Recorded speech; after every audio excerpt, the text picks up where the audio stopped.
and welcome. This is Elizabeth from Psychology for Geeks. And this is David. Thanks for joining us today. We are going to be geeking out about One Piece once again because I really want to finish reading it. Let's go. Today we're actually going to be doing the Sabaody, yes. arc, but I usually rely on David to let me know like where I need to stop before the next arc, but this time he was at work and I was like really hooked into the story, and it turns out I read 2 arcs. So we're going to be talking about that one when they go to the Bubble Islands. Yep. And when Luffy gets punted to the Isle of Women, I guess. Amazon Lily, you at least have to know the name of the islands. Come on, bro. Dude, We are in episode like 500, bro. Bro. Be thankful that I remember the names of the crew, man. But you don't. Most of the time I'm remembering now. Probably. Anyway. So we're going to be doing those 2.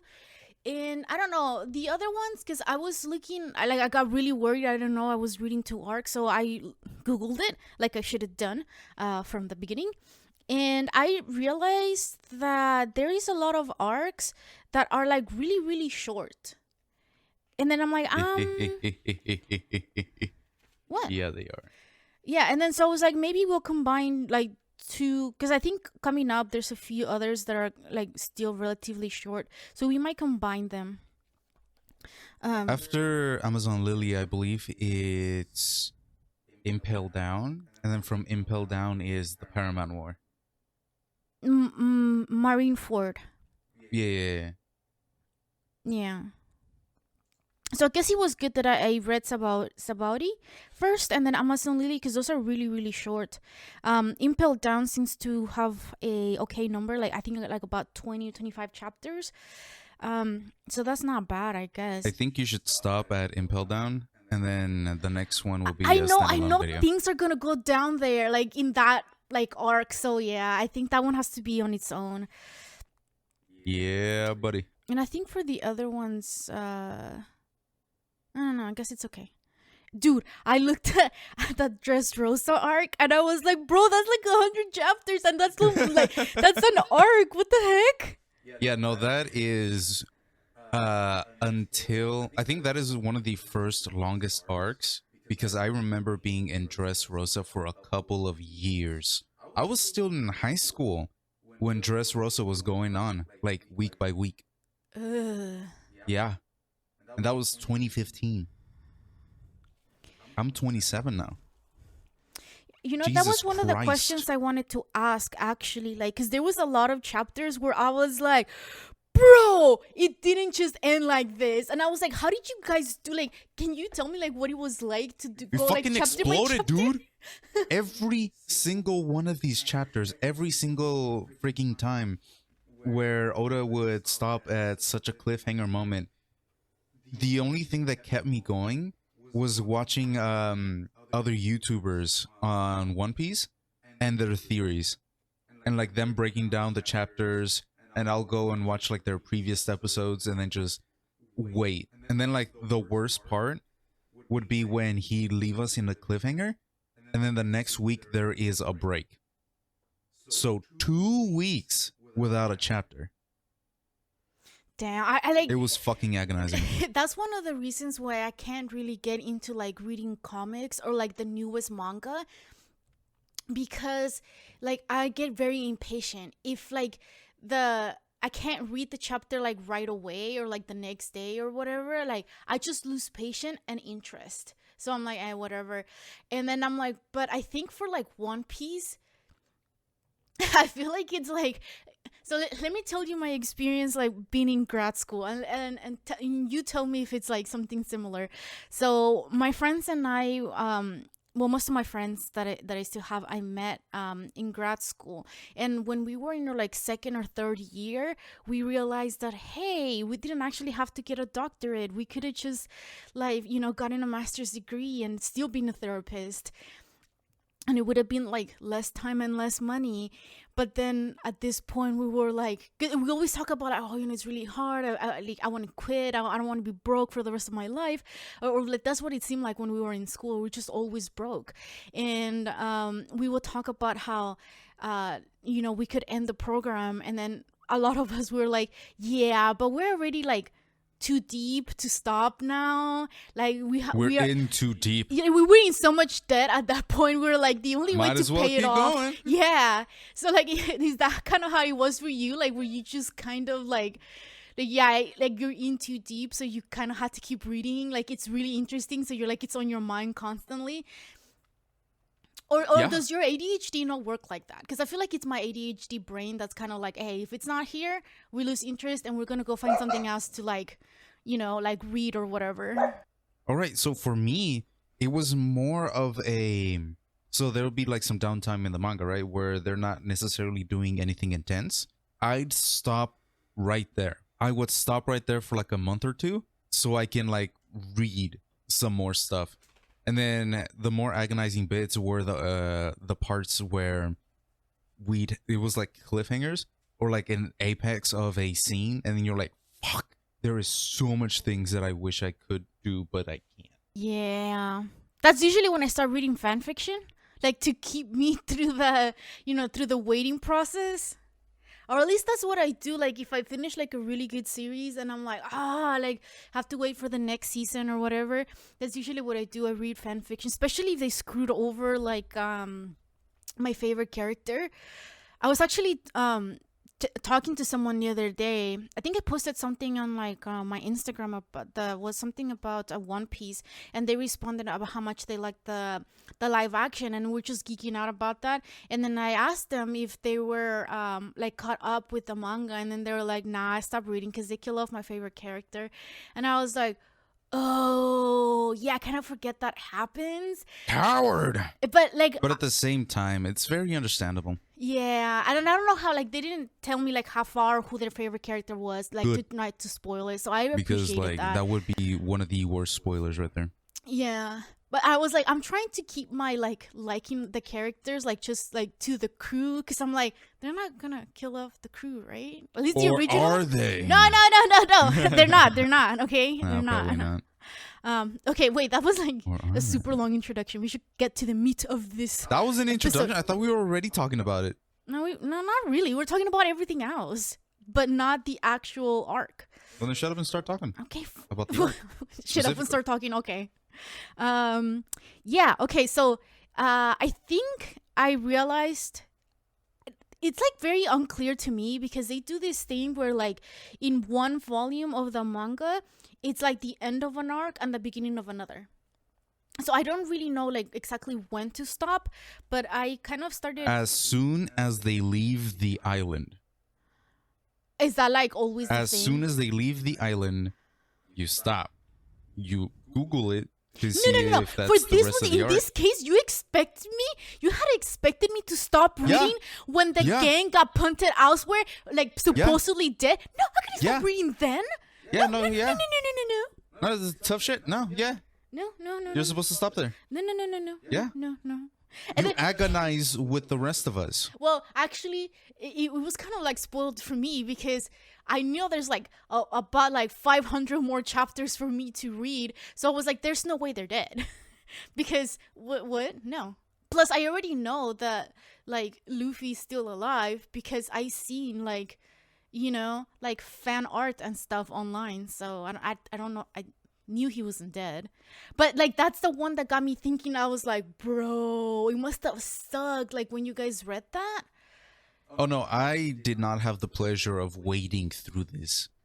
By the time that I caught up, I think we were past Punk Hazard, which is like after the time skip. Oh, okay. Yeah, so by the time I caught up, like during 2015 or maybe no earlier, it was like somewhere around Punk Hazard. Okay. All right. Well, anyway, so I started taking notes when the mermaid fell on Sanji, and then I was like, of course he will fall on Sanji. Out of everybody, Yeah, no, it would be. I really liked how when he got like I don't know what happened, but they sent Sanji to the water, and he was like drowning, and the mermaid saved him. And then she said like, "Oh, he needs medical attention. He's bleeding from where? From his nose." And then no, because I thought it was hilarious. Because then oh, David, you made it come true. Now I forgot his name. Hold on. Usopp. Usopp? Yeah, Usopp was like, "Oh, if that's how he's dying, let him die." If that's how he dies, no, just let him. Like he just He'll be didn't care. happiest But I'm then. like, but I think Sanji will be happy. He's like, yeah, this is how. If this is how I die, this is how I want to go. You know, my favorite joke from that little early beginning area Yeah. is how everybody in their mind retcon the old mermaid lady. Bro. They're like, she is the first mermaid that we've ever seen. What about she is the first mermaid we've ever seen? Solo literally like erased his own memories for this. Yeah, Zoro was like, no, he's right. She is the first one we've seen. I don't remember any other one. I think like Sanji ended up comparing like meeting the like Kokoro lady Yeah. being worse than whatever they just experienced at Thriller Bark. And I was like, bro. Dang. I like how Luffy's first questions is always talking about, he's always curious about their digestive system. Do you poop? Yeah, that's like the first question. And the mermaid was gonna answer, and then Sanji's like, no, they do not. They do not. Yeah, they do, right? I mean, they're fish, so they have to. Okay. But once we got to Sabaody, I know there's a couple of... Do you want to talk about some of the other events before Sabaody? Like how they met the one guy that Sanji had to perform some emergency surgery on with his kicks to his face. Wait, hold on. Give me a second. Oh, well, yeah. I mean, like, let me get there. Jeez. Because I was like, wait, yeah, I remember them, but... It's because I have some questions about the island itself. Oh, that I okay. want Well, to well, hear hold your on. Like, opinion on. once I'll get there. I'll get there. Yeah, I got you. Yeah. What was it? Oh, like the star. There was something that I think this is kind of like, I guess, common sense now, or like common knowledge now. You know how a lot of people, they're like, oh, or like parents at least, they were like, oh, when you grow up, you can be whatever you want. I think as adults now, we're like, yeah, that's not true. And that just kind of reminded me of that, because like that starfish dude Yeah. was like, in this world, you can do anything you put your mind to. And I was like, no, you can't. No, but in the One Piece world, though, Well, maybe. like, motherfucker is a fashion clothes designer. And he's a No, starfish. because no. The thing that got me is that he was like, I just always thought I was a human, so I started talking, and by the time I realized I wasn't human, I was already talking, and I was like, bro, no, that's not how any of that works, man. That's Yeah, not of how course it any of is. it works. His will told him otherwise. Yeah, no. See, because I think this is like something that I, not that I hate, but it's kind of like a pet peeve when people say, oh, you can do whatever you want. And I'm like, no, you can't. Because let's say I'm like stinking poor, right? Or like broke all my life. But my dream is to like be stinking rich. How am I gonna make that happen? Like sometimes no matter how hard you work, like you just can't make it happen, you know? Like there's so many things that you will have to like overcome, and luck has a huge part of that, you know? And like Bruh, why do you have to be so pessimistic? No, I just... If you want to be a doctor, lawyer, scientist, fucking go ahead. You're not gonna make it, but go ahead. Well, like, I mean, you can give it a try, but also I think part of it too is you have to like stop and think if that actually makes you happy. Because I think a lot of the times we're like, oh, I really want to make this come true, but that's not necessarily something that will make us happy. And a lot of the times people don't really realize it until they're at that position. You know what I mean? Do you know what I mean? Yeah, I got you. I think there's like another part where like I think this is something that I had talked about before, where like Nami, she basically offers up the crew to do the dirty work. She's like, and by us I mean them, and other boys are like, wait, weren't you doing it? And Nami's like, no. He's just like the deal broker. She's like, I cut the deals and you all do the work. Listen, I have better things to do, and that is counting money. I was about to say that. Oh yeah, my next note is like, yeah, the Zoro is so powerful he can just erase his own memory. That are dumb. But yeah, Like, I he's mean, so dumb that he can freely just erase his memory. I like how Usopp was like he could see it happening. Like, how are you erasing your memory right now? Um, I put it here that we have hit the human trafficking plot. Yeah, slavery by any other name is still slavery. Whether Yeah. you're a slave to wage or you're a wage to slave. Uh, it's I don't know. I think I didn't write as many notes as I usually do because I Because you were tried absorbed into it. really hard not to think too deep because I was just gonna be so sad the whole time. Depression. Yeah, Let's because go. bro, this Yeah. is like a sad thing, and then like there was like a couple of instances where like just the way that like the what is it called, the Majestics or whatever the freak. Oh, the Tenryubito, aka the Celestial Dragons. Yeah, Yeah, fuck them. Am I right? no, dude, for real. It's like just the way that they treated or the way that they talked. I was like, bro, like I was like just ready to like freaking throw the book, but it's sacred, so I couldn't do that. But like for reals, dude. Like I was like, bruh, like I was just kind of like turn my brain like thinking to like bare minimum so I don't actually have to think too deep about this because I'm just gonna get like super depressed and that will be like a super sad episode. Let's not talk about it. Anyway, moving on. Oh yeah, it was like later on, like Chopper and Brooks, they like forgot that they couldn't swim either and they tried to rescue Luffy when he fell Just in the water. immediately, they were like, "Hold on, Luffy, we got you," and they're like, "Wait, no, you guys are devil fruit eaters too. Don't fucking do that." You know what it reminded me? You know that I think it was one of the live action Scooby Doo's where like there was this guy that was trying to escape Alcatraz and he was like, "So long, suckers!" And then he fell because his flying contraption didn't work, and then he was like, "Help me, suckers!" That was basically like Chopper and Brooks. He was like they were trying to save Luffy, and then they were like, "No, save us too!" Hold on, Luffy. Save us, the rest of the crew. Like poor Nami, man. Like I feel like She's surrounded by Robin's idiots. just kind of like They're so funny. like she just goes along with the vibes, but Oh, absolutely. but dude. Nami's like just still trying really hard to instill keep them alive? like just still some thinking into the boys. Not working out really well, but she keeps trying. I give her props. She's like, "Come on, guys, you're not that dumb. Come on, man." Okay. So we got to the part that you wanted. So like my first thing was like, oh, the Iron Mask dude, he has beef with Sanji, because I thought for sure it was gonna be Zoro or Luffy or something, you know. But when they were like, oh, it's Sanji, and I was like, Yeah, like what? specifically And- Sanji. What does Sanji do? Right? And then I kept reading, and then I was like, oh, it's because he looks like his wanted poster. Turns out it was somebody out there that looked like him. But you see the absolute apex of Sanji's kindness. He literally rearranged that guy's face so he didn't have to look like that stupid fucking poster.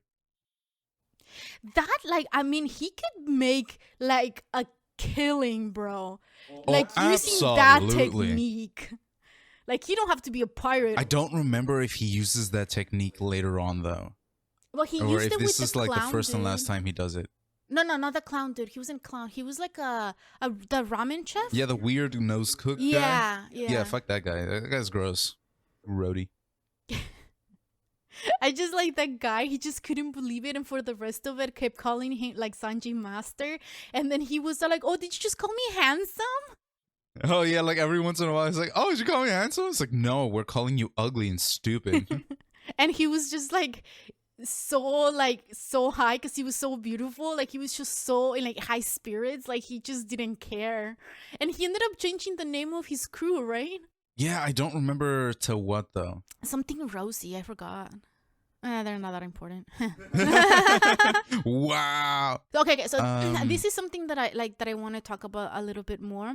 Like I think there was something. What was happening? I think one of the guys used an attack that was like really cool or something, and then Luffy was like super impressed by that, and then Zoro was all mad. He's like, "It's not time for you to be impressed."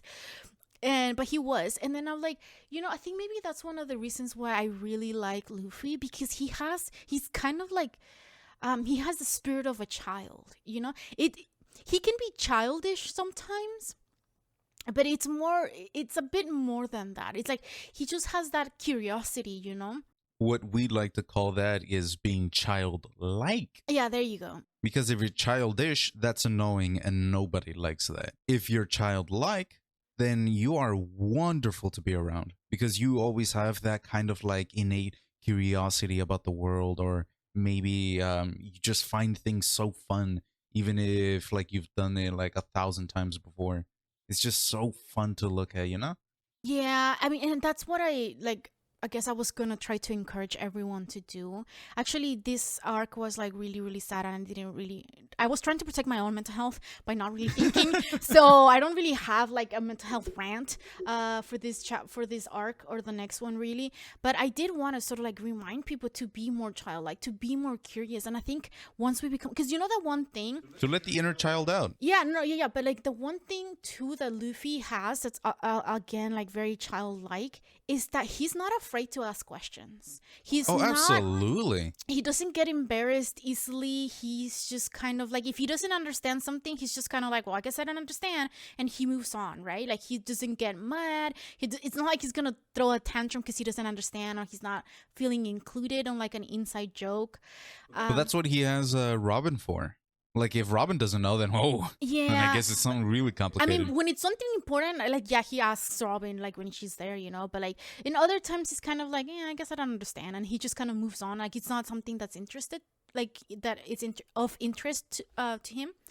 But yeah, I really like that, because then I was thinking about it, like, he always asks questions or says things that I'm kind of like, bro, I could never, like, I would be curious as heck, but I could never like actually say anything, because then that would be not mean, but like I would be so embarrassed to say it. But a lot of the times, like, people, when he asks questions, well, I mean, this is also like, like not a real thing, but a lot of the times when people, like, if you're asking like out of genuine curiosity, a lot of times people don't really get offended. And if they get offended by something that you ask out of, genuine curiosity, I feel like it speaks more about them than it speaks about you, right? If they get offended that easily, maybe it's a touchy subject for them. And that lets you know, hey, maybe don't continue prying because they don't want to talk about it, right? Or maybe they're just in a bad mood, or like, mean people, and they don't want to talk about that or whatever, or they just want to pick a fight with you. But yeah, be curious. And I think sometimes, like, the more we grow up, the more we like start leaning a lot more into like embarrassment, and I feel like that kills a lot of our childlike curiosity. Yeah. Being ashamed of what you enjoy kind of like kills the joy of it.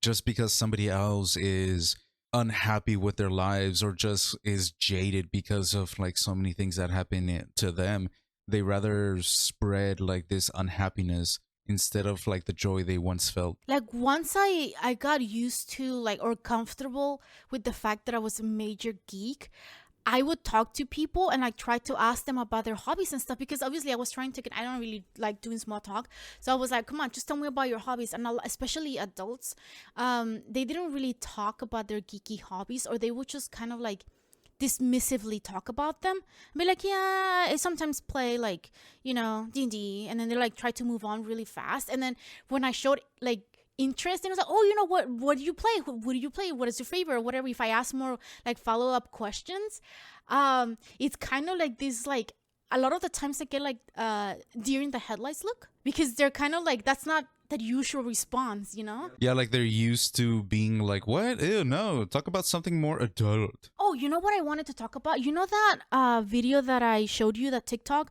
of like that guy saying that, like, guys, like buff guys, a lot of the buff guys at the gym, they're usually like super into anime and doing it for like whatever their favorite anime character is, like, so they can like be as strong like that character, and not necessarily doing it for the girls. Do you remember that video?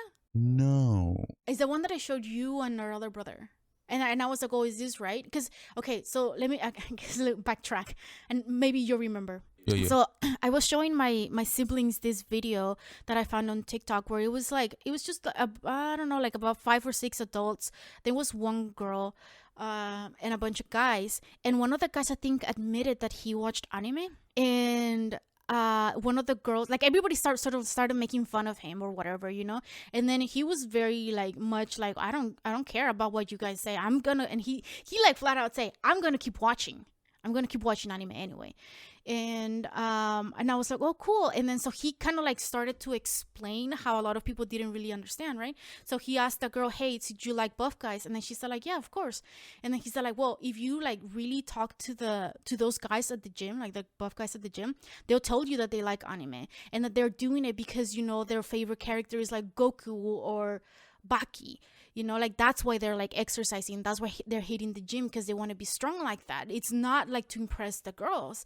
And then everybody sort of like dismissed it, but I was like, hey, he does have a like a point there where like anime can give you because the guy was trying to explain that you can get like, oh, his other point was like, oh, you know how guys like sometimes they're like, the guys that the girls are into, they're like very thoughtful most of the time, and then they're like, where do you think they get that from anime? Because a lot of those guys, they don't have dads who are present in their life, so they have to learn it from somewhere, so they usually learn it from watching anime. And then I was like, hey, that's true, because I learn a lot of things about like from anime, like from watching anime, like how to. Dude, I learned my biggest life lessons through anime and One Piece. That one quote from Dr. Hirolook, that really hits hard. Is it like a big spoiler if you say it? No, it's when they got Chopper. What was the quote? It was, when does a man die? Is it when his heart is pierced by a bullet fired from a pistol? No. Is it because he is dying from an uncurable disease? No. Is it because he is dying from poison that was given to him by his son? No. A man dies when he is forgotten.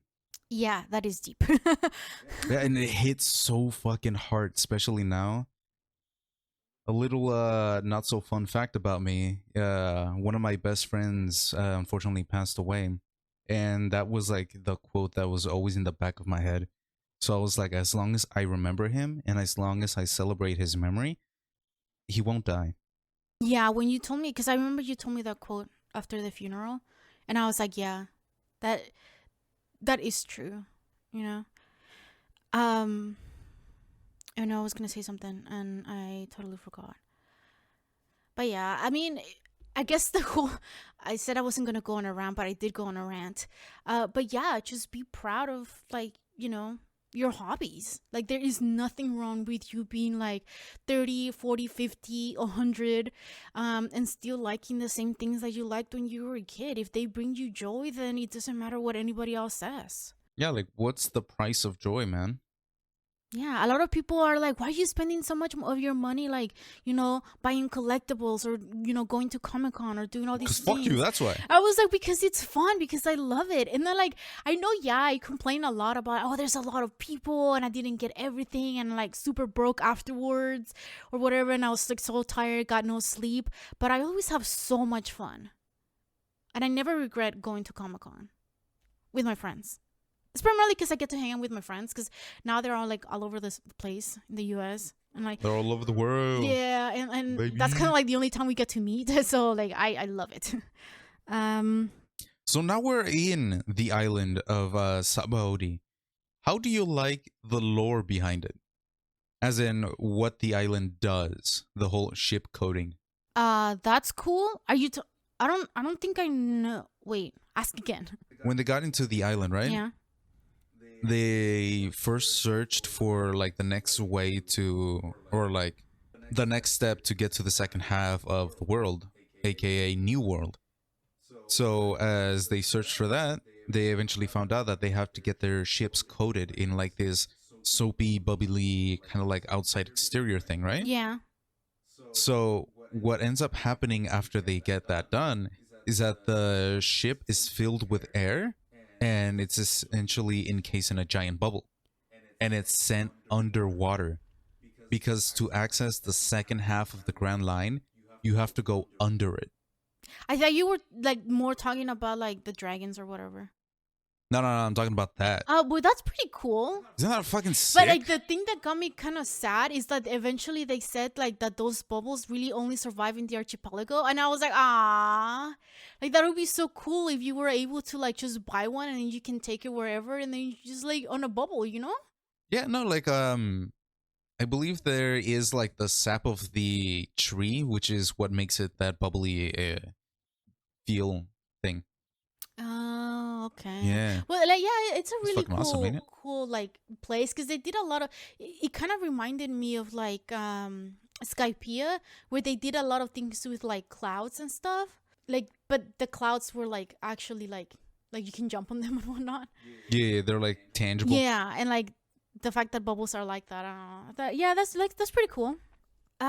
So one of the things here that one of my notes is that because it's when they hit the island, they're like, okay, everybody just do whatever you want. We're gonna go find this one guy. We're gonna do things, and then Zoro gets off, and then they're like, yo, where you going? And he's like, I'm gonna go on a walk. And then like Usopp and Sanji, they're like, no, you'll get lost. We'll never find you. You can't do that.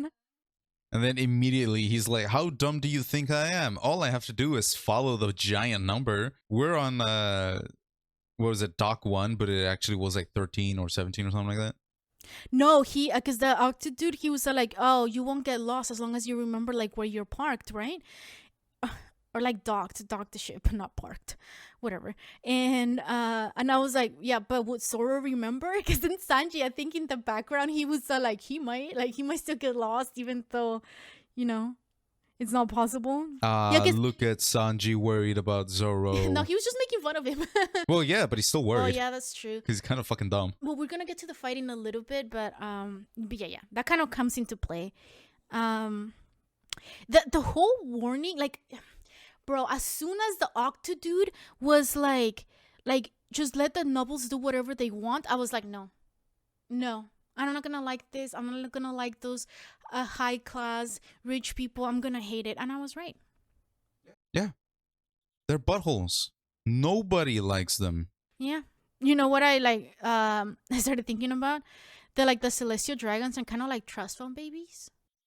Trust fund babies? Yeah. You mean billionaires?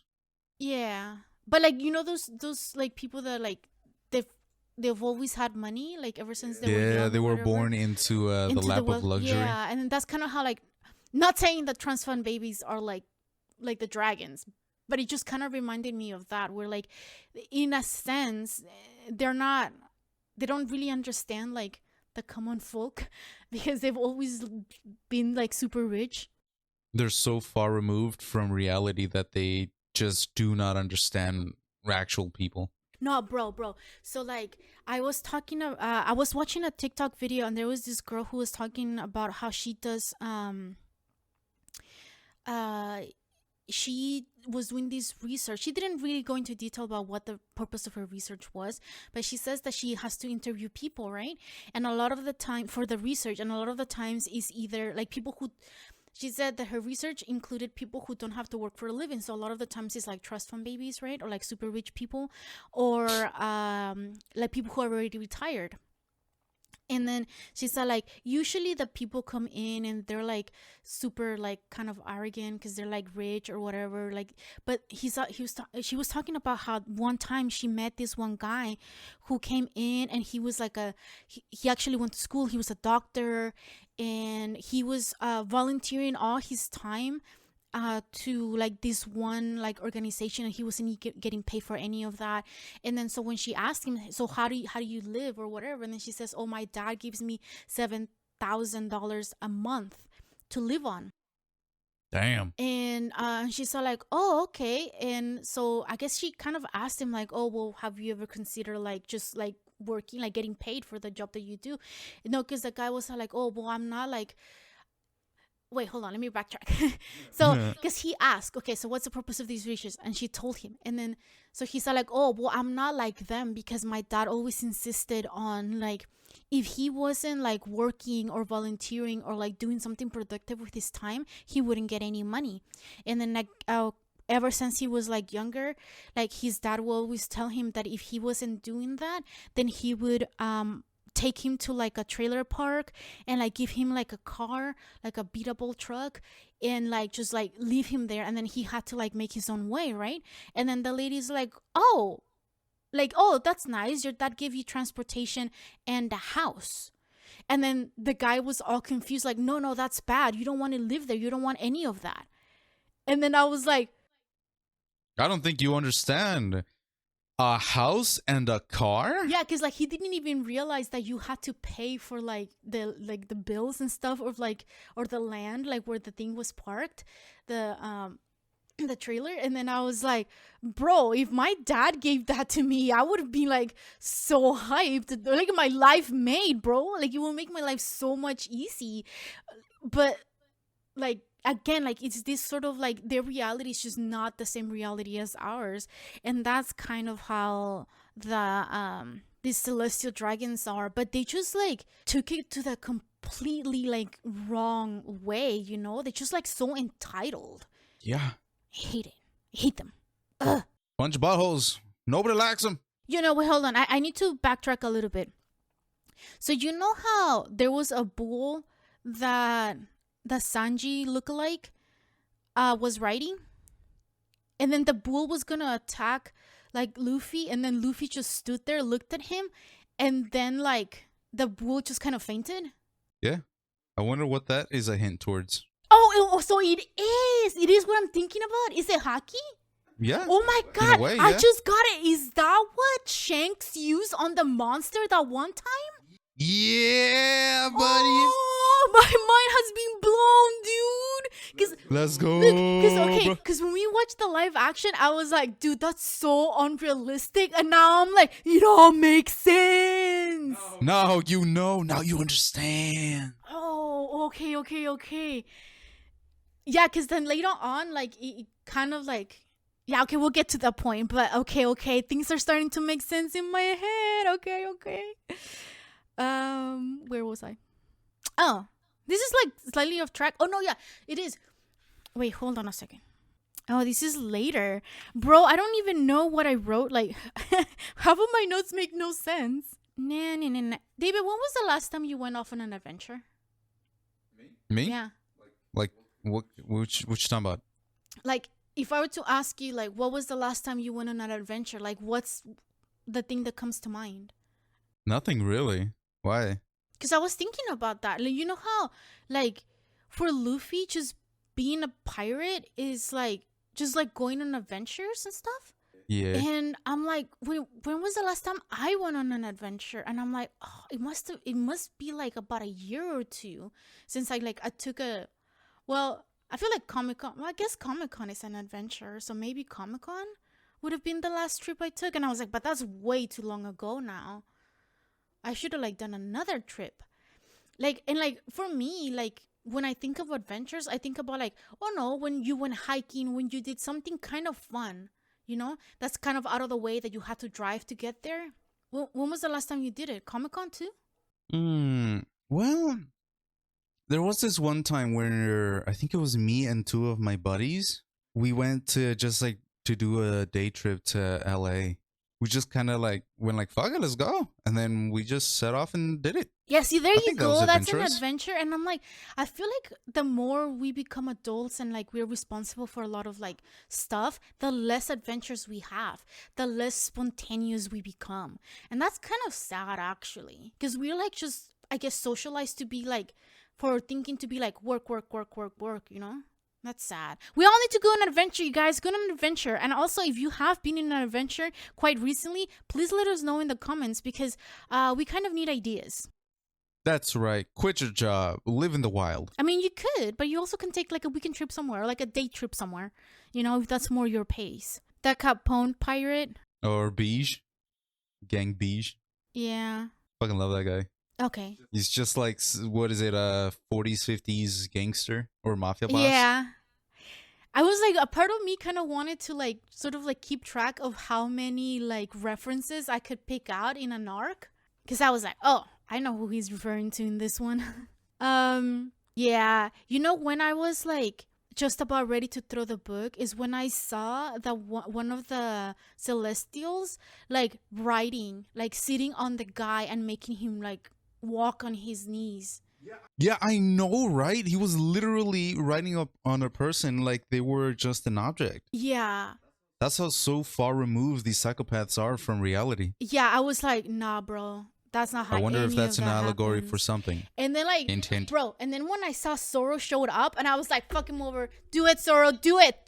Pick a fight. Do it. Pick a fight. And he did, but he kind of got saved from it. And then I put this quote of like, I think it was one of the other characters. She might come up later. I don't know. But the one who saved him from like actually like starting a fight, said, whoever heard of a pirate helping people? And then I'm like, you know why I really like the live action? Because Luffy kept saying, I'm a different kind of pirate. And him and his crew are a different kind of pirate. Because you know when they went to the one girl to look for the guy that was, or like for someone to code the ship, and then she was telling them of like who else was in the island, all of them have killed like a whole bunch of people. I'm over here like, has Luffy actually killed someone at this point? Because No, because the worst thing that Luffy can think of is not death, but the death of your dream. yeah, because all he does is just, he basically just thinks of like the fights as duels. He doesn't like fight to kill the other person. He fights to win. You know? Like to knock out the other person. Because everyone he's gone up against, they get knocked out, but they're still alive. Like super injured, like majorly injured. Because it's Luffy we're talking about, but still alive.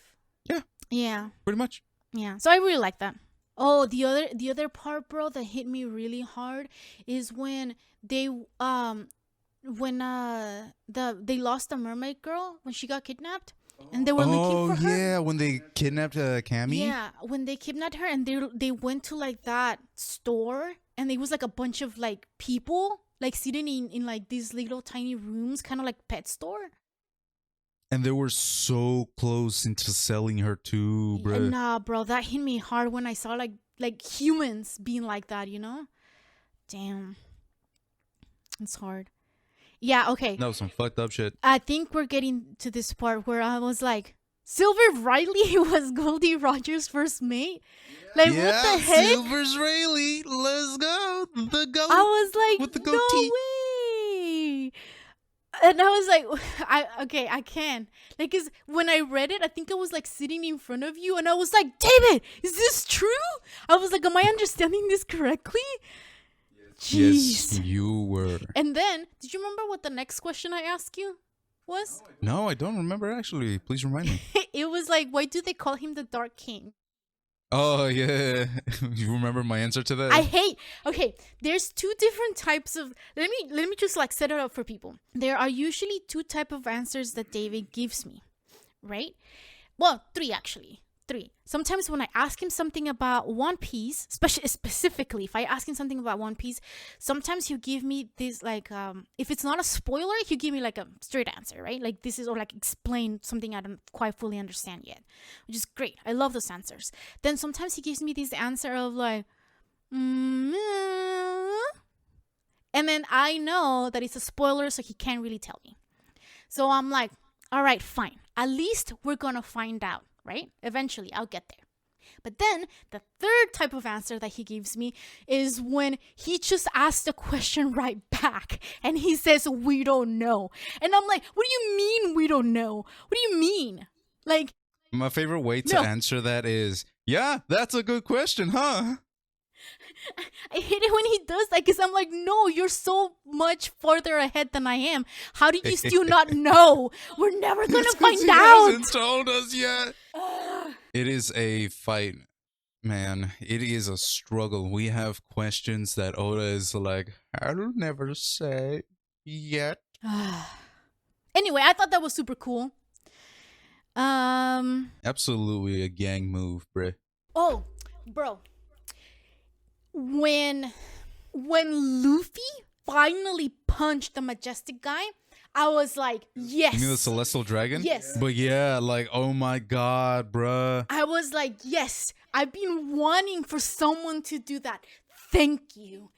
Thank you. Punch him in the face. I'm like, I'm a pacifist, but that guy deserved it. Oh, absolute. Dude, in the anime is so satisfying. Watch it.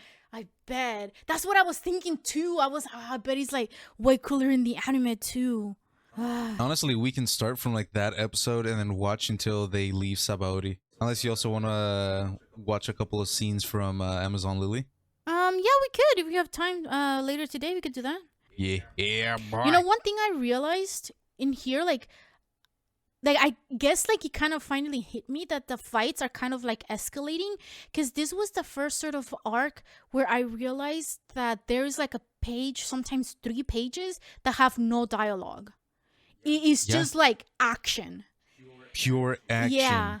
And I'm like, ooh. And like this time, because you know how usually complaints like, I don't get the action, a lot of things is happening, blah blah blah blah. But this one I totally got. Yes. You're starting to understand. Also, Oda is getting like better and better at relaying certain things. I mean, yes, it could also be that. And I was just super into this guy getting beat up that I was like, I will pay attention. I'm not skimming any of the details. I will remember every single frame of him getting his ass kicked. You know how all the people, they're like, oh, how dare you hit Saint whatever their name was? Saint Charles. Yeah, and I was like, I don't think Saint means the same thing in Japan that it means to Catholics. No, it does. But these motherfuckers have the audacity to call themselves saints. No. Because they believe that they are above everybody else, to the point where they are godlike or gods themselves. You know what got me like even more infuriated is that their reason for being like thinking that they're like saintly or whatever makes no sense. And I'm like, wait, all you did is nothing. Your ancestor just got together and created the government. Like, that's not something to be majorly proud of. Like, you know what I mean? Like, no. Like, if they were like, oh, my ancestors like created this world, then maybe. But they didn't create the world. They just created an organization, like a business. And I'm like, no, you have no leg to stand on, bro. Get off your high horse. Somebody shoot them down. Zoro almost cut him. For real. If it wasn't for Jewelry Bonnie. I cannot. Does she come back again?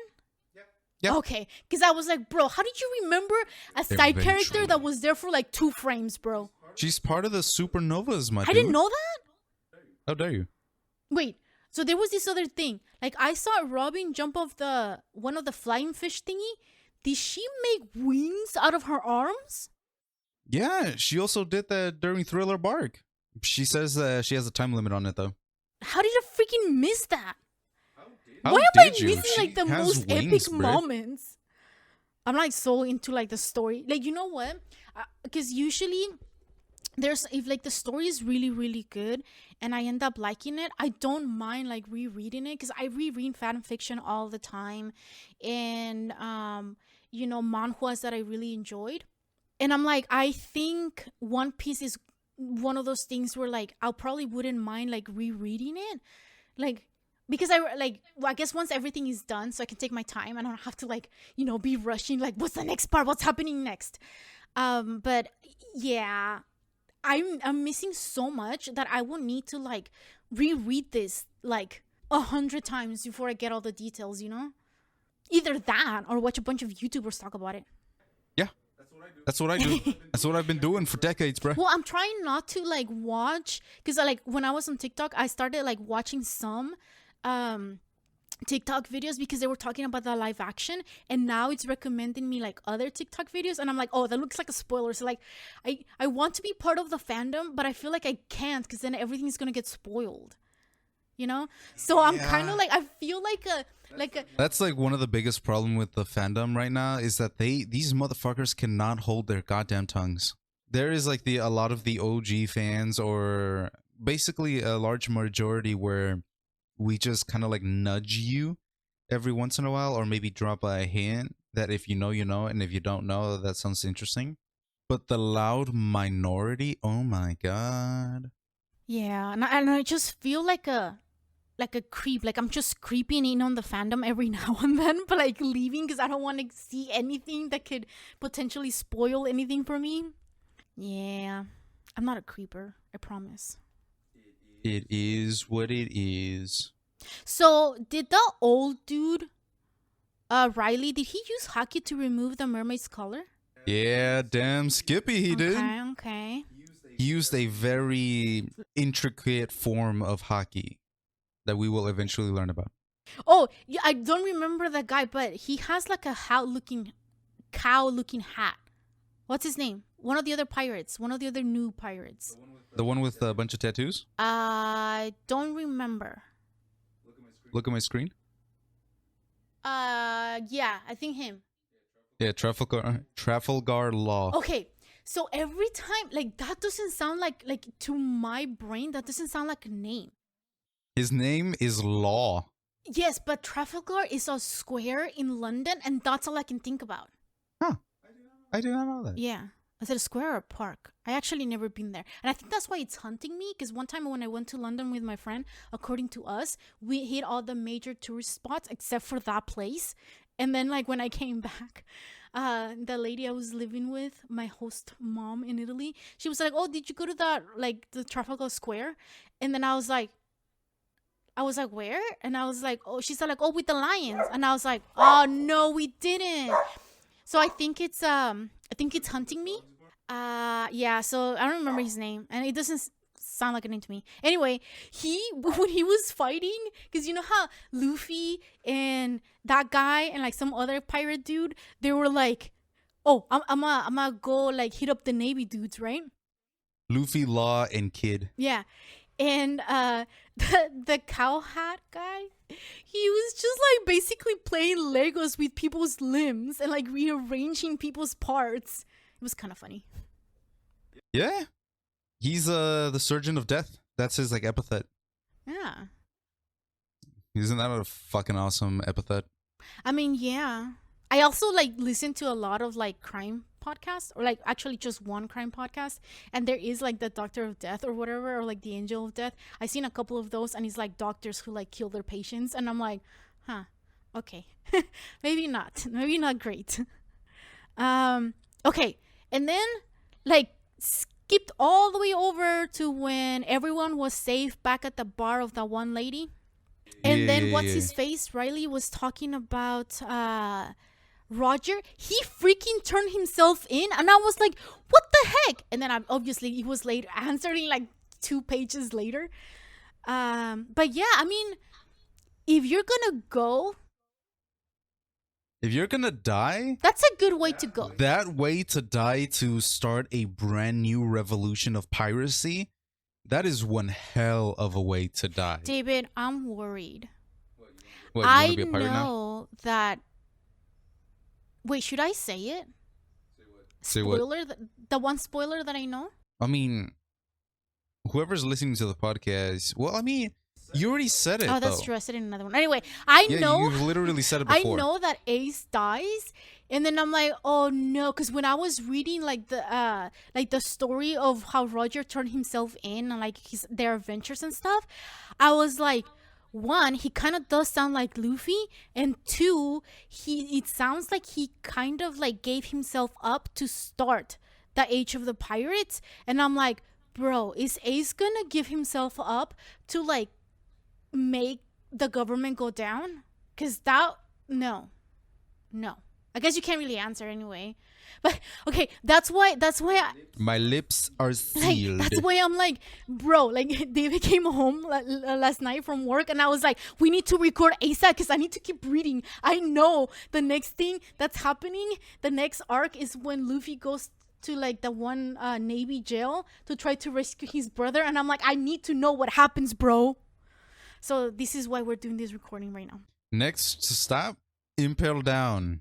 And who knows what else? Yeah, I just really like. Okay, wait, hold on. Okay, fine. Because we have to go from, all right, so the Celestial Dragon got punched. shit went down. A buster call was No, it called. wasn't. Was it a buster call? Yes, I thought it was. because when a celestial dragon gets injured or minorly inconvenienced enough, they have the authority to immediately call a buster call. One of the 3 admirals is dispatched immediately. Yeah, but they didn't call it. I don't remember them calling it a buster call. I thought it was just like the Navy and like one of the admirals or whatever was supposed to go. No, it's straight up a buster call, dude. But they can't kill everyone in the island. They can, and they have before. Don't you remember O'Hara? Well, yeah, but that one was like because they were going against the government. Like, so is that. Dude, if a Tenryubito, aka Celestial Dragon, says, I don't want anyone alive in this island, they will do it. But that's not what the guy said in this one. Well, at least they didn't What do you say. mean? They just said kill the ones that hurt his the parents. Or Yeah, like, because that was the order. If a Tenryubito or Celestial Dragon says, no, fuck that, kill everybody, they will kill everybody. wait, are you saying it in Japanese? Tenryubito, yeah. Okay, because I'm just used to I saying it. No, at no, this yeah, point. that's fine. But I heard a beetle and I was like, yeah, I mean they are beetles. They're I mean, look at their stupid insignificant hair. insects. Look at this stupid hair. But no, yeah. A buster call was called, and one of the 3 Navy admirals has been deployed. I think once Luffy got to the place where they were like trying to sell off the mermaid, Yeah. it was like this massive like action scene that I was like super hooked on, and I wrote no notes. Do you at least remember what you saw? Oh yeah, for sure. I mean, like there was like so much happening. No, you know what? One thing that I forgot to like write about, and I was hoping I remember today as we were talking, is that I realized during that fight that the crew is so used to fighting like together that they don't have to like say things like they're not waiting for commands. They're like, oh, so and so is gonna go be doing. They're like immediately going to action, right? And then like everyone is sort of like paying attention to what everyone else is doing, and they like sort of like fill in the spots that need to be filled in. Oh, absolutely. They know their roles and how to support each other because, well, I mean, they care about each other, and they've also been through like hell and back. You know, David, sometimes I really dislike you because in one freaking sentence you said what I was trying to mumble through for like a whole paragraph. Listen, we can literally wait while you gather your thoughts and then but my continue the thoughts aren't gonna podcast. I can like just cut the dead noise, man. I've been doing it the entire I time, know, bruh. but like it's not like I have a really hard time like just summarizing things like that. I wish I had that superpower.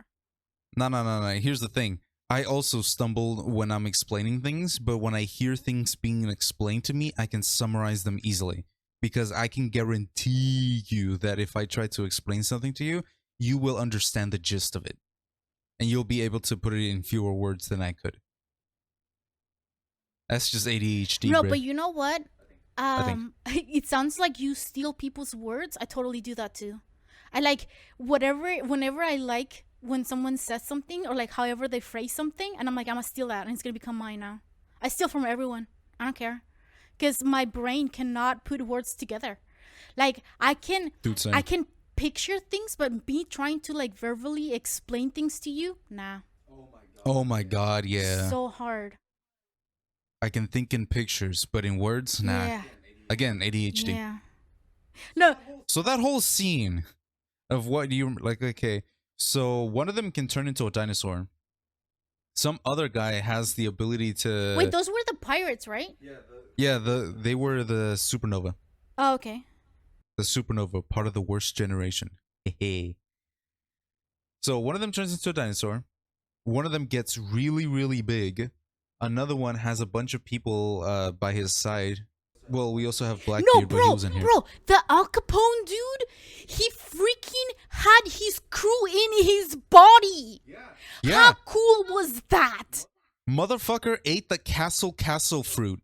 He is a living, breathing castle, bruh. Oh my god. You can go inside of him. and he can go inside of him too. He can go inside of him? Yeah, Oh my god. there's a little tiny him in there. Considering it's also his body, you know, he can put his consciousness down there as well as out here. Bro, that was like when he was like, oh, you're outnumbered, and I was like, all right, dude, like, and I was like, okay, his pirates are gonna show up out of nowhere. And then when, like, okay, we saw like the little things where like his pirates were like, or his crew was like getting ready to like attack, but then when I saw that they were coming out of his body, I was like, what the heck? I did not see that Yeah. coming. Motherfucker is a mobile fortress. That was so cool. And I was like, bro, I want that power. Dude, you could totally have a house anywhere you go. I You know, can carry right? all of the supplies anywhere you go. Yeah. Yeah, no, yeah. Oh, You can probably put a bunch of dirt inside you and have like plants in there. dude, for reals.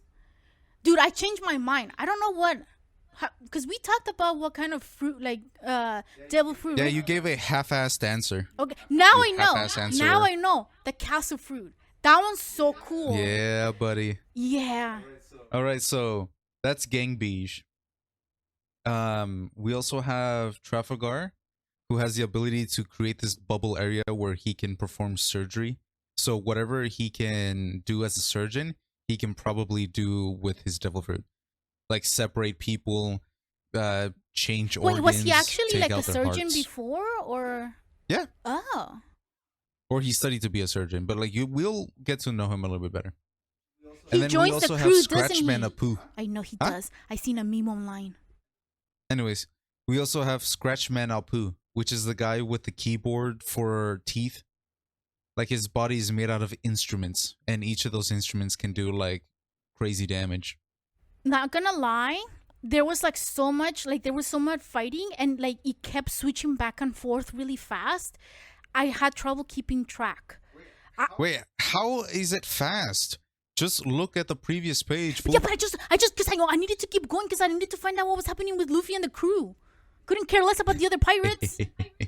I think that's why. Because Boo on like you, now man. I'm getting used to like, if it's like a recurring character, I'm like, okay, fine. Like I'll learn the names. For some reason, it's really hard for me to remember Usopp and Chopper's names. I don't know why. Especially Usopp's. Maybe because it's not, like my brain again doesn't register it as an actual name. I don't know. You're weird. Anyway. Oh, also, have you noticed that two of the worst generation, they are also the right-hand man of their captains, which are also part of the worst generation? I don't know who you mean by the worst generation. The worst generation is the people over here. If you look at my screen, Your meds are in the way, I can't see. these guys. All of the new pirates that were basically introduced in this You mean the old Sabaody pirates? archipelago. These guys right here? David, I can't see, and also I don't really recognize them. You have to give me like what they did or something. Well, the people that we literally just talked about. The one Jewelry Bonnie, the girl that can turn people young. Oh, that's what happened. Yeah. I couldn't. Okay, what I had like trouble doing is like I couldn't really understand who was who and what kind of power they had. And also, I was trying to rush back to like reading what the crew was happening with the crew, but I think I did write that. Like I was like, what happened to the Navy? Because some of them turned like into babies, and others were like just old people. Turn into old Yeah. men. Yeah. That's her ability. Okay. Yeah. Okay, so here. Look. Can you see me? So we got Luffy, obviously. The ability to stretch, right? On his right, that's Eustace Kid. He has the ability of magnetism. And that over here is Virgil Hawkins. Is it Virgil Hawkins? Hawkins. He has the ability of the Straw, which gives him the you know those voodoo dolls? Oh, That whatever oh, you do to the that's voodoo doll happens why. to somebody else? Oh my! Wait, what? Did he Yeah. even do it to his actual crew though? Yeah. Dude, that was wrong. Dude's a psycho. And then over here we have X Drake, and his ability is to turn into a dinosaur, like straight up dinosaur. And then Uruj over here, the orange looking Uh-huh. motherfucker, his ability is to take damage and be able to deal it back, like multiplied. Oh, So the more damage he takes, the stronger he you know, becomes. kind of like Black Panther suit. Yeah, yeah. And then obviously we have Blackbeard with the ability to do darkness stuff. We've seen some of his abilities. I hate him. Yeah, no, everybody does, dude. But then again, you kind of have to respect No, him. but you know what? Like, part of me is like, okay, why am I so freaking invested in Ace? Because he's only been there for like 5 minutes. It's because he's Luffy's brother, and we are invested in That's Luffy. true. I mean, yeah, I realized that. You know, that was the one thing that I don't know what I was watching. I think my mom and I were watching like a movie, and a character had died. I don't remember what movie it was, but a character had died, and I don't know. It was like somebody related to the character that died, that was just like wailing, like just crying, like it was like so much sorrow, right? And then my mom said something along the lines of like, it's not necessarily the death of the person, but it's people's reaction that gets to us. And I was like, oh, that's true. I mean, unless it's your favorite character, then I will totally understand that. Oh, You yeah. know, I was in grief when like Loki died for like the longest. I was reading so much fan fiction Sure, sure. where he was still And like, then right here we have Gang Beige. You know what he does. He has a castle. He is the Uh-huh. castle. And then over here is Killer. He is the right-hand man of Kid right here. He doesn't have a devil fruit, but he fights with two blades. oh, okay. So you said sickles. something about like the worst generation is what? The worst generation, there are two captains that have their right-hand man within the worst generation. Everybody else is a captain of their own crew. So Kid, Killer over here is his right-hand man. So he's a part of his crew. And then right here we also have Zoro, who's part of the worst generation and the supernovas, which is the same thing. Wait, why is Zoro And part of the obviously- worst generation? Because this generation of pirates specifically have made so much trouble for the Marines that they have been dubbed the worst generation. Why isn't Luffy part of it? Because he's newer? He is. Oh, I see. Okay. Yeah. So it's just like the generation like above Luffy? Is that what you're trying to say? No. What I'm saying is the current generation of pirates are known as the worst generation. Oh. And the ones that have made the most commotion out of every single one of these pirates are known as the supernova. Oh, okay. And that's them, which Luffy is a part of, because he toppled a couple of small governments, took down two of the seven And warlords. it was so funny how when Motherfucker's wait. been in a rampage. when like the warlords were into like in the marine base or whatever, and then the like dragon looking dude from Thriller Bark, his head was like wrapped and bandaged because he's still half dead. Yeah, he was beaten the fuck up by.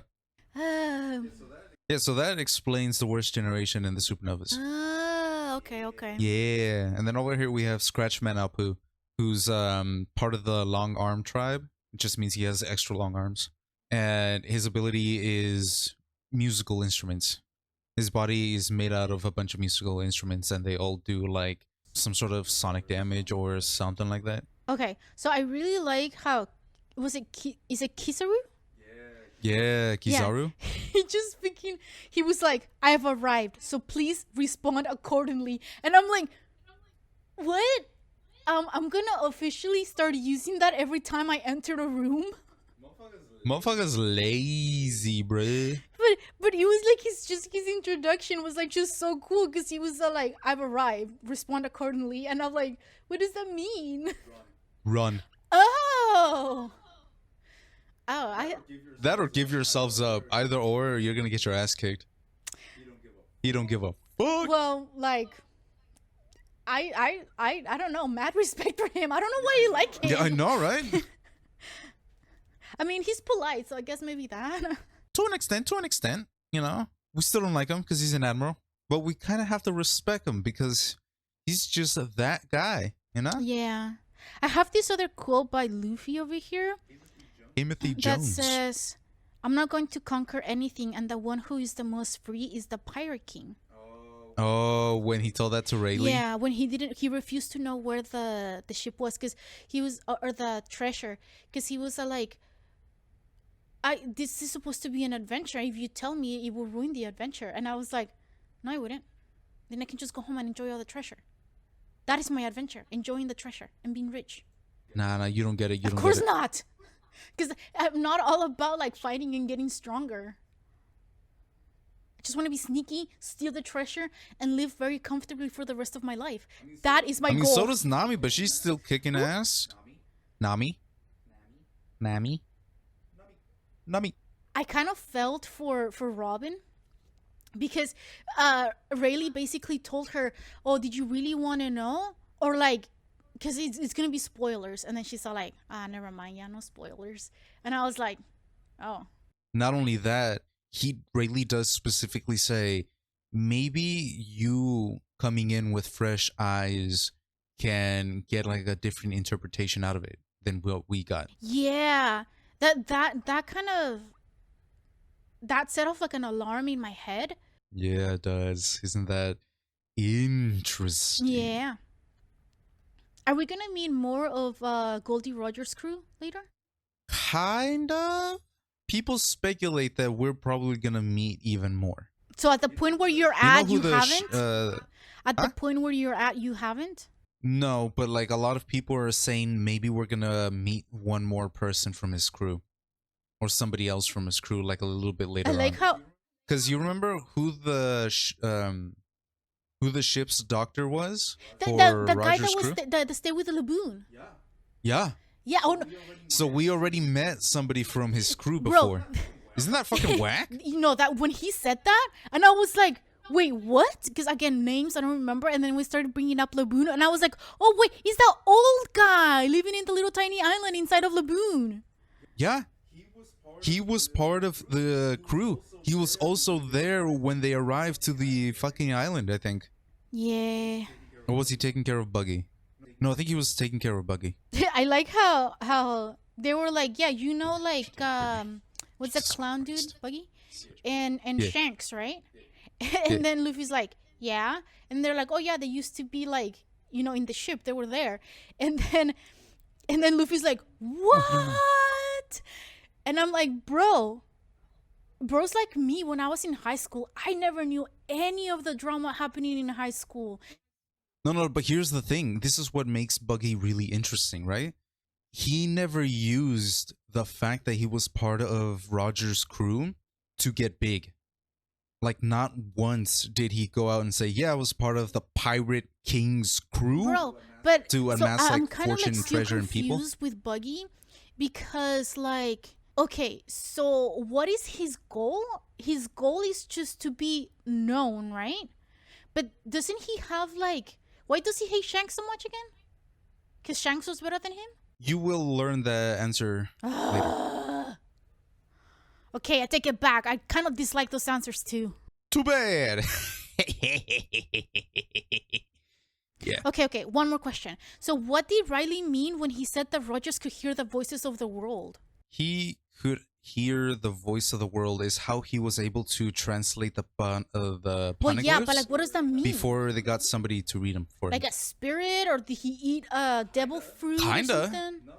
No, Or was his haki so good that he could just... it is it like an is avatar an thing? ability that is shown later. And I think they also delve into it a little bit later and kind of Okay, explore that little okay, let's ability. hurry up and finish this because I'm gonna go fucking read now. Right now. All right. Let's see. We already talked about this.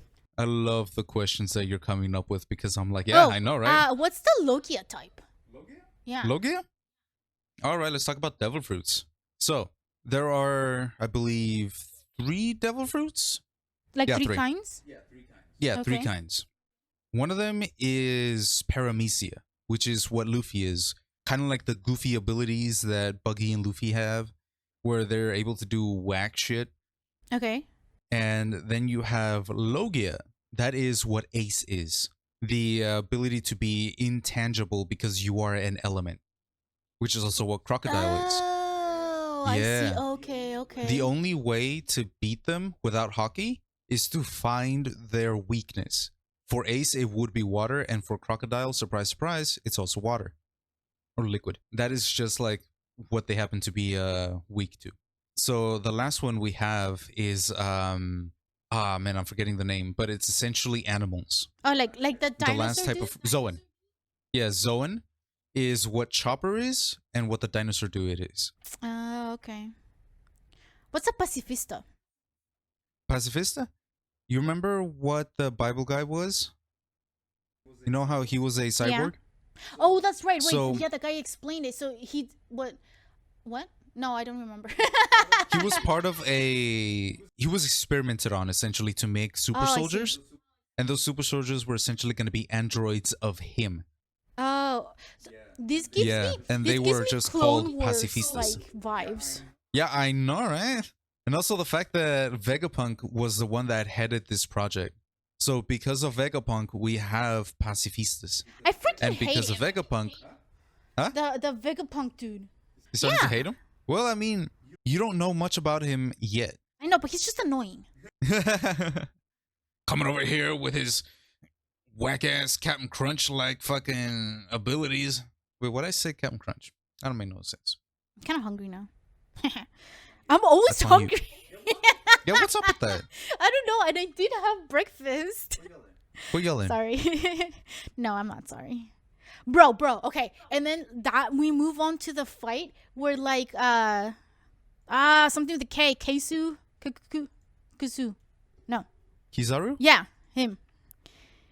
He was like shoes, dude, bro. He was about to like stomp on Zoro, and then that crazy old man showed up, and I was like, Yeah, Rayleigh with the save, buddy. bro. I was like, Coming out bro, of left my field. heart was beating out of my chest. I was like, oh my gosh, he's gonna die. And then Rayleigh showed up because like we could just see like Luffy like running and everybody like trying to rescue Zoro. And then he showed up, and I was like, oh my gosh. The fucking GOAT, dude.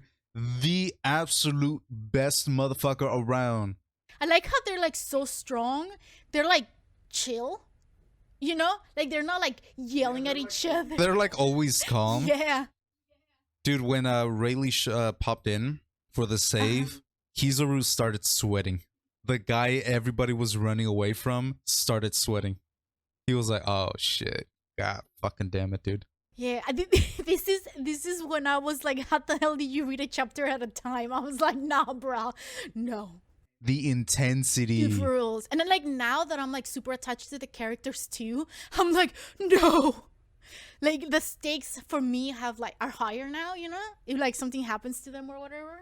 Oh, you know what I really liked about this fight? That Luffy was like, y'all run away. We're not strong enough. Let's book it out of here. You know? Oh yeah, he immediately was like, no, we cannot handle this fight. Fucking live, bruh. Yeah. And then like, so that's my thing, because like everyone else, like all the other pirates, they were like, oh yeah, he like, well, what's his name? Like the K guy again? Kikasu? The what? Kaisu. What's his name again? Kizaru? Yeah, when Kizaru was like beating them up, everyone was like, nah, it's fun or whatever, let's just fight him. And then Luffy was like, oh, realized my crew's actually in danger. Now let's book it out of here. And I was like, that's a true leader, bro. Like, he ain't afraid to be like, I'm not strong enough. Bro, when everyone got like disappeared, and then Luffy was like, no.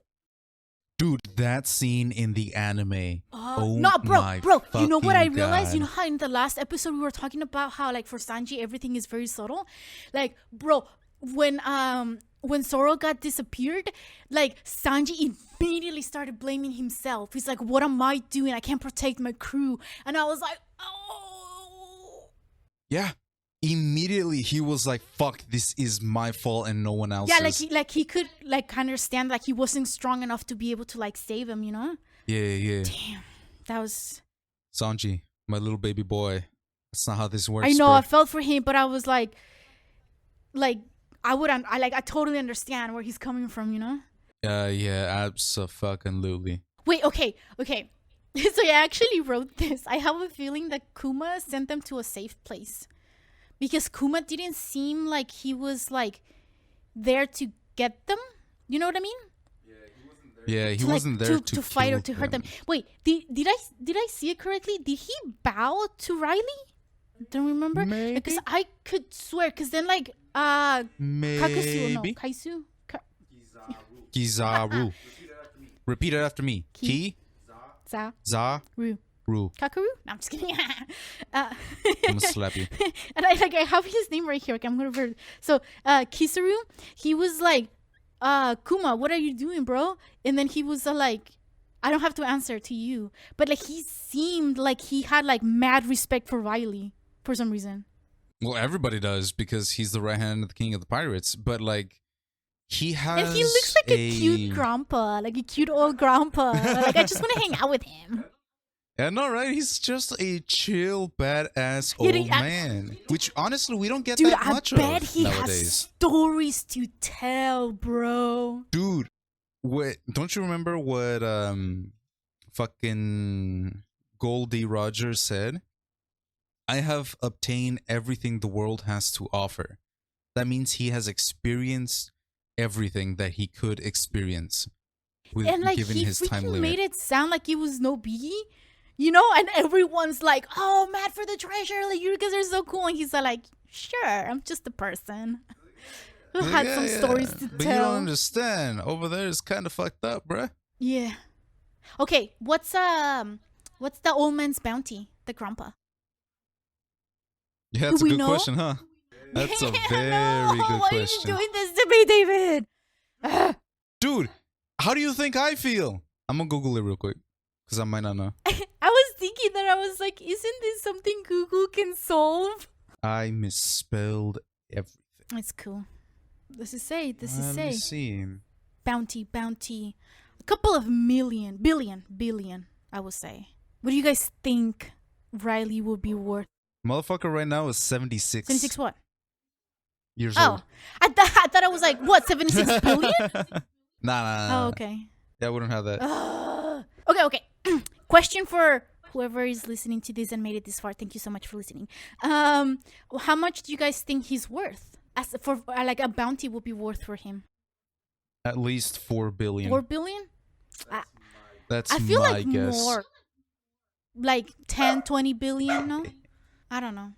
I feel like it would be there. 10, 20 billion. Okay, calm down. Billion is a big number, Lise. I know. But Luffy's at millions already. Well, yeah, Wait, so what's is his everybody Luffy? else. 300 million? Or is it 100?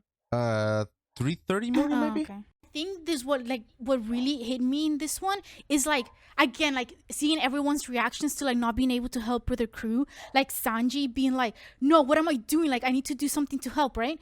And like then not being able to help, and then Luffy just yelling everyone's name and telling them like get the fuck out of here, but nobody being able to escape, and then he just like falls to the floor, and just cries his heart out. it freaking hits him that I think this is like the very first time that he doesn't have a plan and he's not strong enough to be able to protect them. Because every other time he was with Nami and like Robin, he was like, yeah, I'll help you, no biggie, you know, like we gotta do this kind of thing. But like this time he was like, I got nothing. Yeah, he was out of tricks that he could do, and nothing affected Kizaru. Right, yeah. And I think he has like a bigger impact when he's just so calm and chill, you know? Yeah. Okay, and then we kind of like, this is kind of like the end of my notes for this arc, and then we just kind of get to the arc where Luffy wakes up in the middle of nowhere island. And then he randomly starts eating mushrooms he finds on the floor, and I'm like, bro. Immediately he's like, you know what? Let me make myself feel better. And how do I feel better? By eating. Well, he ate the boar, but then he just like randomly started like, he was like, oh, mushroom. And then he just started eating them. And I was like, bro, did you not know nothing about survival? Apparently not. No. That's why he needs a cook, a navigator, someone to build him things, and to keep him alive. when a doctor. When he built the raft and the girl was like, dude, you're not even on it and it's already falling apart. That was funny. Besides being a leader and fighting, that's all Luffy is able to do. You know what I thought was funny too? Yeah, what's is that when he was eating, because he ate a couple of different kinds of mushrooms and each kind gave him like a different feeling. It was just so funny. When they, do you remember that scene when they were like cleaning him and they thought he was a girl and he had an extra mushroom they couldn't remove for They some couldn't get rid of reason? it. They pulled on it and pulled on it and just kept stretching. And I was like, good thing he stretches. Because Good thing he that passed too. out. Okay, you know the other thing that got me mad on this one?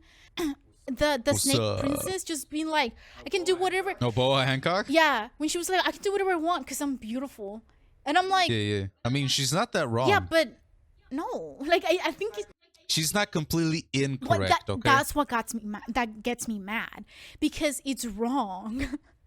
Like, it's not fair, you know, but I understand, like, there That shit is ain't just right. something about, like, because I think there's been studies that say that tall people seem to be more trustworthy, or like people who are very charismatic or good looking, we deem them as, oh, they could do no wrong kind of thing. And I'm like, that's why, what's that guy that killed a bunch of people? I mean, like, that's why a bunch of serial killers kind of like get away with stuff, because a lot of the times they're very charismatic, you know. And then And good and looking for some of yeah. them. Well, some of them, not all of them, but yeah. Yeah. Yeah. Is what I said. And that, I don't know, that sucks, and that just Literally. makes me mad. And I'm like, you know, Luffy gets like 10 points for not caring about that. like, Oh, I just absolutely. loved his reaction to, like, okay, yeah. He was like, okay. So, the ship, though. Yeah. Oh, I put here that Luffy was so focused on his goals that he had no room for like love, and like the attacks didn't work. And then I realized it's just because he's not horny Yeah, no, he has no sexual drive for... for the girl. Yeah. A lot of people are going like straight up, nah. He's straight up ace. Like, he don't feel... The only thing that he feels is adventure and hunger. Well, but I don't necessarily think that means anything about his sexuality. It's just that he's not interested in that right now. That's what I was talking about earlier. Where probably. he was kind of like, because he's still relatively young, right? And like all he's wanted his whole entire life is like working towards his goals. I think he's 17 Yeah. right now. So like, yeah. So like, Yeah. I mean, it depends on the person, because like around that time, yeah, okay. Because I guess I can relate to him, because I was like, yeah, my goals are important to me and I want to reach those. And like having a romantic relationship isn't something I'm as interested in, you know? I mean, it's nice and all, but at the same time, I got shit to do, I bro. don't know. That's how I feel. Let's see. Okay, the one thing that got me mad too is when the snake lady turned the 3 girls that saved Luffy into statues. I was like, bro, it was a mistake. They didn't know he was a guy. Also, they've literally never seen a guy before, and then as soon as they knew, they kind of turned on him. But then again, they also were like, yeah, but he's not a bad person. I know, but then it just got me thinking though that like that once we have like views that are very extreme, things can go really wrong. Because you're not open-minded, you're not willing to listen, right? And then so like you start but basically she was using the power of her, like the love fruit, to make sure that everybody liked her, right? No. The power of the love fruit, as far as we know, turns people into stone. The fact that everybody likes her is because she is literally just that hot. Okay. I'm with Luffy here. I'm like, I just don't see it, man. I mean, she is pretty and all, Well, but yeah, you also don't swing that True. way. So, of course, you wouldn't. True that. Okay, so like, I was like, 'Cause I can my see it. next question is like, wait, did Luffy just learn how to use haki? But then I kind of took it back, because then you explained something, and then I was like, wait, has Luffy always used haki, and he's just like not aware of it?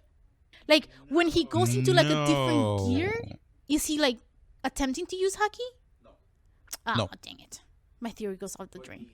But he has used the Conquerors twice. Huh? Conqueror's Haki, the color of the Supreme King, Boshukutsu something in Japanese. I don't understand that part. Like it wasn't very explained, other than the only like someone who's like really strong, or who's like destined to be a king or something, like can use that. Or whose will is very powerful. But like I didn't really. Can you explain it? Sure. Let me think. because in the anime or in the manga and anime and where you are right now, they don't really delve into it too much. But it is just said that a very small amount of people are able to do this. Let's say out of all the hockey Yeah. users, a small 5 to 10% of every single one of those hockey users is able to access the color of the Supreme King. So Is it like, so within are you trying to say that it's kind of like a different kind of hockey, or like, what do you mean by color? well, that's just what it's called, like in the anime and in the Oh. manga.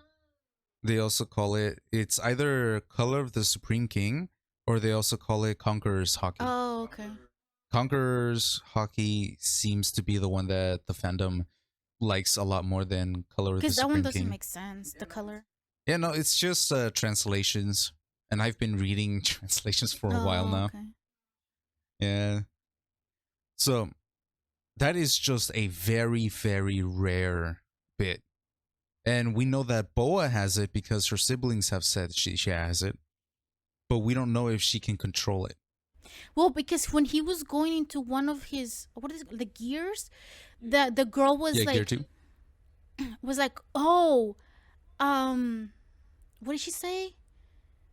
She said, oh, he's attempting to use it, or he can't control that much haki or something like that yet, so he's hurting himself. That's what that's what led me to believe that maybe when he was using the gears, he was trying to use haki, or he was using haki like unknowingly. Yeah, probably. But he wasn't using it on purpose. Well, yeah. You know what? Again, one thing that I really like about No. Luffy is that, because like once he used the Emperor's haki or whatever, and then they like stopped the fight, he he like immediately bowed to the girl, to the snake lady, and like thanked her for like saving like the girls that saved him. Yeah, when she was like, you know what? I will show everybody what kind of man you really are, and try to put him in a trap. And then Luffy was like, nah, let me show you what kind of pirate I really Yeah, am. and then like I just love the response of like, he didn't even hesitate, and I'm like, yeah, Just exactly, immediately, yeah. it's like, oh my god, Yeah. thank you. And I think she like went off to say like, oh, how can he use or have access to the haki of the Emperor but still bow down so easily? And I'm like, because he doesn't care, and he's like grateful, so he shows it. And that's when I He's not a conqueror. He is someone people want to follow. yeah. Because there's like two types Yeah. of king, right? The oppressive and the one that you want to be the king that you want to follow. And that's Luffy. Because usually those people that you want to follow, they don't set out to be kings or to be great. They just want to do something for themselves and like help people or have fun or whatever, right? So it comes a lot Just more make natural. the people around them Yeah. better, happier. Yeah. I just, because I got to thinking like, real life problems. Because I was like, okay, so again, that's one of the things that I really like about Luffy is that he has no sense of like shame, even though sometimes he kind of should.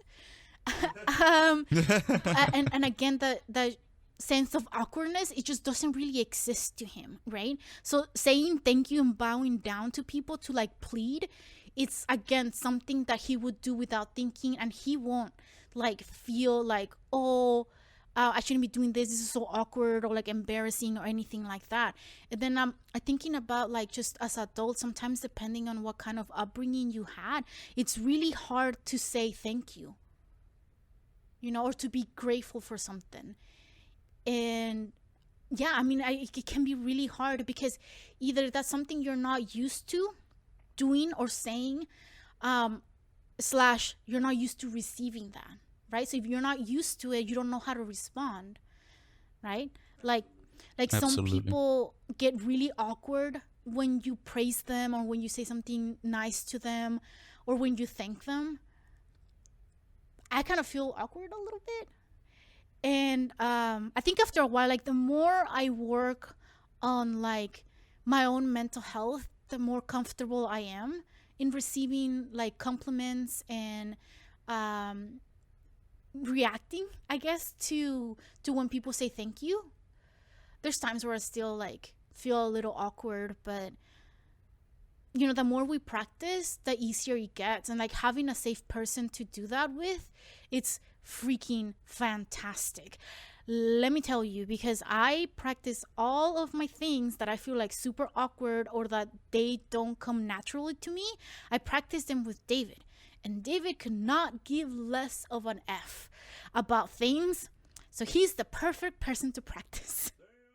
Damn, Skippy. So like having someone like that in your life can be like really helpful. Only care about the things that are truly important in your life. Because the superficial shit is just superficial and it'll just wash off eventually. But what really matters is the whole hanging out with your friends, being happy, like actually happy, not just momentarily happy. Like the kind of happiness where you can appreciate the small moments in life. Yeah. Once you've reached there, try to stay there. It's all hard. about No, it's like gonna be hard. knowing what you value and valuing that Yeah. thing, and not Oh, yeah. valuing whatever society thinks you should value.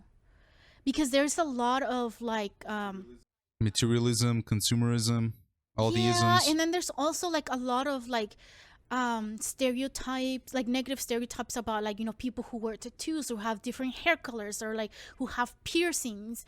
And I'm like, but who cares? I should say that to my brain, because my brain sometimes tells me I should care, and I'm like, no, I should not care. So it is a struggle to get to that point. But again, if you have someone to practice this with, it just makes it a lot easier. If you do not, therapy can be helpful, or you can start creating that kind of relationship with someone that you think would be a good person, like a good, safe person to practice those things with. Yeah. Okay, so that story about the mark that's in their back, I did not see that coming. I immediately... Yeah, it turns out that they were fucking slaves. I like how I immediately started talking about something else after I was talking about something like completely like different. Anyway, you guys are probably used to that already. I'm not gonna bother with like segues. There's no segues in this podcast. There is only... Wait, what is it called? Tangents. Tangents. Yeah. Okay, in my... So how'd you like that twist? Turns out they were fucking enslaved since they were kids. Okay. So, you know how she said that there was this one guy that went in, created chaos, and like freed a bunch of people? Yeah. Fisher Tiger, yeah. And then, and then he became like a captain, like a pirate captain, and then he's changed the symbol of slavery into like a sun for his pirates. Yeah. And I'm like, oh, so now the sun kind of like means freedom for them. And the sunny is like freedom because it's a major sun. It's the vehicle of freedom. Let's go. And then I was like, Here's a question. Okay. Here's a question. Who has that symbol? oh, the Octodude. Yeah. Whose crew was he a part Bro, of? okay, that I was like, wait, this character is becoming more complex by the minute. I and know, I was like, right? Don't you love it when Oda just yeah, does 'cause that? I was like, I was just like really happy for him when we saw his story of how he created his like yeah, and then I was Takoyaki? like, he became good, and he went through like his heart got broken by that one freaking lady who left him for some other guy, but then he found some friends and he got a business, and then all these things started happening, and I was like, yo, bro, you're a good one. I like you. You're a good motherfucker. So remember Arlong's Yeah. crew? Everyone had that symbol. How many of them do you think were slaves? Wait a minute. Arlong didn't have it, did he? He did? Yeah. Okay. So you know how earlier I was saying something about when you have views that are like really extreme, bad things can happen. So like Yep. there's so many examples in like these two arcs of that. Like for example, like the snake lady, like her views was like no man and all these things, right? So like she ended up like essentially, I guess, like killing or willing to kill people, right? To preserve that. Like so like no man on the island. And then Arlong was all like if he was a slave, then his view turned really like like completely swung in one direction, where he was like, Can you see my oh, screen? hold on, where he does, so he does have the symbol. Yeah.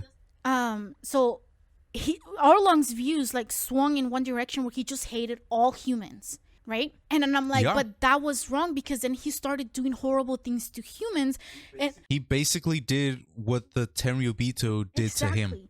So like, so having like, I can understand why a lot of people might have like joined his crew, because if they were slaves, or if they suffered, or like if they wanted just better treatment, you know, just in general from like humans. But the way that he was trying to go about it was wrong, because he wasn't trying to make connections or like, you know, fight for them. He was just kind of like declaring war on all humankind, and like trying to be like, oh, we're better than humans kind of thing, you know? Hey, yo, at least he actually cares about his own people. That is very true. But what I'm saying, David, you're not getting the point. The point is that you can be that extremistic about extremist. You can be that extremist about things, because then bad things happen. You need to have an open mind. Let's say Arlong had an open mind about humans, like he wouldn't have been deposed by Luffy, because then he wouldn't have a conversation with Luffy and being like, all right, cool, I like you, you know, let's work together. He would not have enslaved Nami. Exactly. Yeah, and then Nami would have been just kind of like there in the island chilling, and then And Luffy his would have mom never met would have Nami. been alive, and her mom would have been alive. Yeah. Yeah, I mean, it and would have been a then completely they would never different find story. a navigator as good as Nami, because Nami's It still would in have the been a island. completely different story, but still. Absolutely. If none of the characters had a tragic backstory, they would still be doing stuff. Well, even if they did, I think it's just the choices that they made after their tragic backstory. That's what defined them. Oh, absolutely. You know, like into a good or a bad person. That's It's not where you've been that defines you, but who you are. and what you moving what you forward. decide to do with that experience. Yeah, because like for example, Hachi. Hey, I remember his name. What's up? Hey, let's go. For example, Hachi, he was like, yeah, he was Arlong. He did good things. He fought bad things. He fought the pirates, but then he turned a new leaf, right? So that's good. And even when he was shot and like in pain, he still like apologized to Nami, and he's like, "Yo, I am so sorry for what I've done when I was like part of the And then Arlong crew." again, he was like, there's the open-mindedness. Like he learned to have that open-mindedness, right? Sometimes Yeah. it's really hard to be open-minded in a group of people that are really close-minded, because as human beings, we want to feel like belong somewhere, right? Maybe he was always open-minded and like, you know, didn't want to do the half of the things that he was told that he needed to do, but he had to do them, because otherwise he would have been kicked out of Arlong's crew, and that would have meant, you know, more danger for him. We don't know. But again, like having an open-minded is it's a good thing. And like I think we kind of talked about it, like with the One Piece fandom, we see that as well, right? Like there's people who are just talking about like spoilers and they don't really care, or they're trying to like prevent people from joining the fandom. Like that's not good, bro. Oh, I hate Yeah, and I'm like- gatekeepers. You're not a real fan unless you've done the thing that I've done, or unless you like the thing the way that I like it. Because clearly Oda made this story just for me. I understand that a lot of people might have like struggle a lot, you know, being geeks or nerdy when they were younger. But again, that doesn't mean it's okay for you to like try to gatekeep. I know it's your safe space and everything, but it's not okay to Also, be respectful of the fandoms you are joining. You can't just go in there and start making a ruckus and then expect everybody to just like you. That's true. You Yeah. know? So you know how earlier I was talking about like being a safe person and having a safe person. Wait, what's the first name of the snake lady? Boa? Oh, I thought it was Sonia. Who's Sonia? Sonia is a sister. Okay, wrong person. I wrote down the wrong name again. Okay, but she Wow. basically like the sister, like the snake lady, she started talking about her like trauma and stuff once she realized that she could trust Luffy. That Luffy didn't care about that, and that she actually stood up for other people to the, what is it? The dragons? I kept thinking Majestics. Celestial I keep dragons? thinking Majestics for some reason. But yeah, um, again, yeah, that's an example of what I was talking about earlier. Yeah, that was my whole point. Yeah. Yeah. Nice, nice, Yeah. nice. Yeah. Yeah. Yeah. Yeah. Yeah. Yeah. No, wait, wait. All right. Okay, Next so part of the like the business. next things is just like just kind of like a brief summary of like where everyone landed. Like the last two chapters of this arc are basically like just letting you know where like the rest of the crew is, kind of. And then I was like, Yeah. when Sanji finally gets his wish, he realizes it's not what it's cracked out to be. Like he's just running away from all the ladies that want to be with him, and he's like, "No, I need to get back to my crew." Also, he is in a bit of state of emergency. That's true. He can't you really know? enjoy it. He's like, "Why now?" Oh, and and I was like, "Oh, you know how Zoro landed with the ghost lady or the ghost girl?" Oh yeah, with and Corona. then I was like, That's where she was fucking "Yeah," sent, and bro. then I was like, oh, hey, it's a good thing that he landed where there's another person that can guide him. Otherwise, he would Oh my never get back, God, bro. dude. Never. I like how Perona is now chill, kinda. She's still a little bit crazy, kinda. Wait, has she bandaged him up yet? Yeah, because then he woke up. Didn't she bandage him up in the shape of like her fucking giant Oh, bear I dude? didn't notice that. Yeah, that's why he was like completely wrapped. It's funny as fuck. You know what was sad though? Oh no, what? The meeting with Ace and Grandpa. Oh yeah, where he's like, "Hey, old man," and the grandpa's like, "Ah, shit." Yeah, how he was like, "I can't help you, son." Like they're both highly aware of the paths that they've taken and the paths that each other has taken. So they're like, I chose this path, I have to like stick my guns to it, even if it fucking hurts. Yeah, I mean that's one of the things that I admired, of like the whole family, because they're all like doing things that kind of pits them against each other, but they still love each other. They're still like being like thinking of each other like, oh, be the best, whatever it is you've chosen to be, that you can be, right? And I won't kill you. I might have to fight you, but I won't necessarily like kill you or whatever, you know? But like, Yeah. it's things like this when it's like something that's completely out of their hands. Because when like Grandpa first went to go see Luffy, he was just kind of like, you know, like your friends wanted to see you and I have the power, I'm not really gonna fight you. But then he was told that he needed to fight him, so he came back, but he like half-heartedly like tried to capture Luffy, you know, or like fight him. And but this is different than that, because now the grandpa is no longer sort of like in charge. It's someone else, right? And he doesn't have enough power to be able to like pardon him or like sneak him out, because that will go against like grandpa's beliefs. And I think that's something that Ace knows and understands, which is so hard, dude. This whole family, dude. Yeah. They are just heartbreak after heartbreak, dude. That's why Garp wanted to make them all Marines, so they can change this world together and whatnot and not be in opposite sides.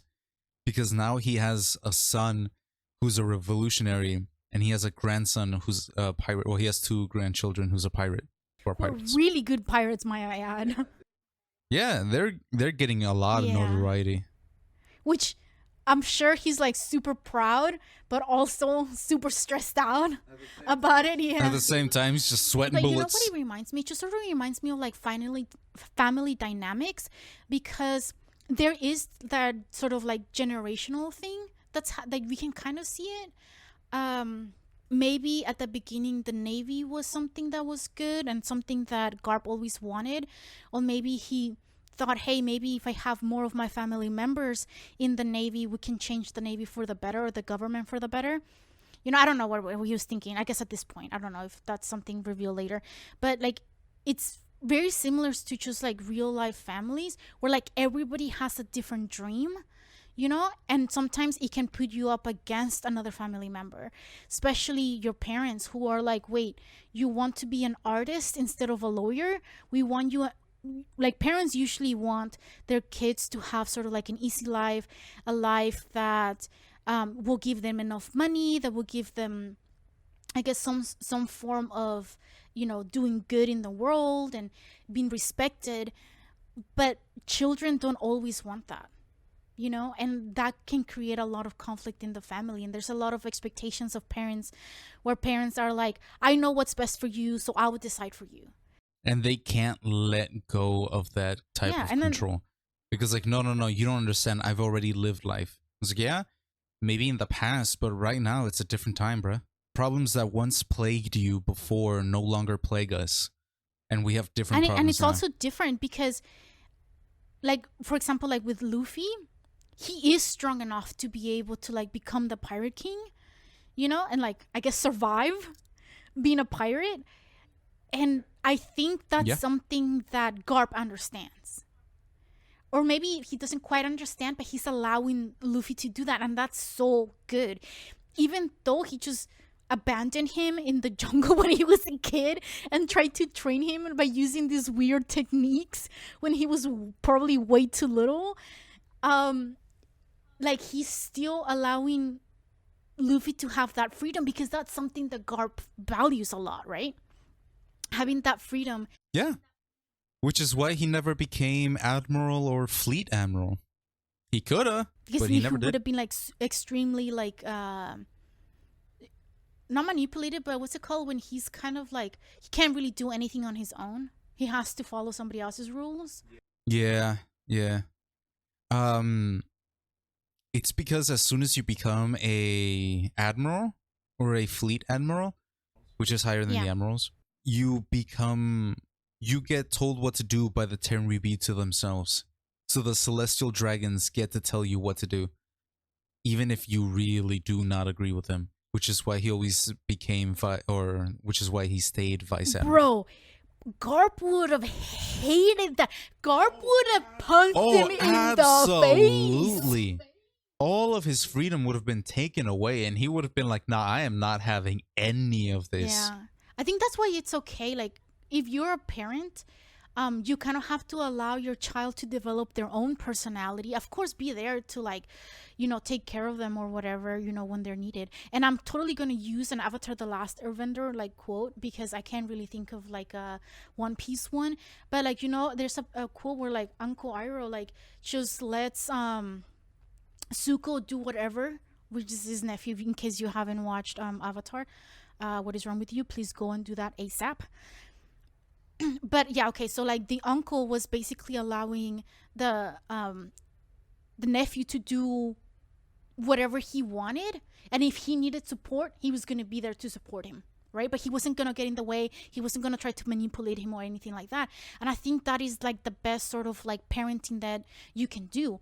Be there to be like a stable base for like your children to come to you if they need help with something, but also allow them to try and fail at something, because we all learn better by trying and failing than by you telling us that's not going to work or it's going to be a really hard life. Sometimes we're okay with having like a really hard life or whatever, because it means like following your dreams. Like, for example, David and I cannot be any more different in terms of what we want out of life. Like, I want to be able to have my own private practice, and I want to build like this sort of like place for people to geek out and talk about mental health and do all these things. And that's going to be something that's difficult, and it's going to take a lot of money and a lot of time and patience on my part. And sometimes I kind of want to give up, but then I remember, no, I really want to do this, so I keep going, right?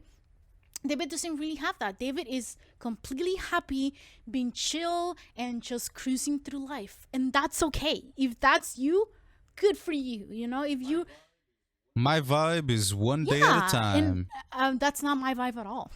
That's why sometimes I get really annoyed at David. But now I think we have both are trying, we have both understand. Wait, both of us have enough understanding about ourselves, what we want and what we need, that we are okay with allowing the other person to do what they need to do. Like, yeah, like, so Absolutely. David is, again, like I said, David doesn't really care about what I do or a lot of things. I care. I only care because it's important to Exactly, you, right? not because it's Exactly, important to me. exactly. But you got into the point where you're like, oh, I care about you, so I care about your dreams, but I don't really care about it. And you're like comfortable enough with me where you'll tell that to my face, right? We're like, Yeah, sometimes when I forget absolutely. and try to push David to do something, David's like, no.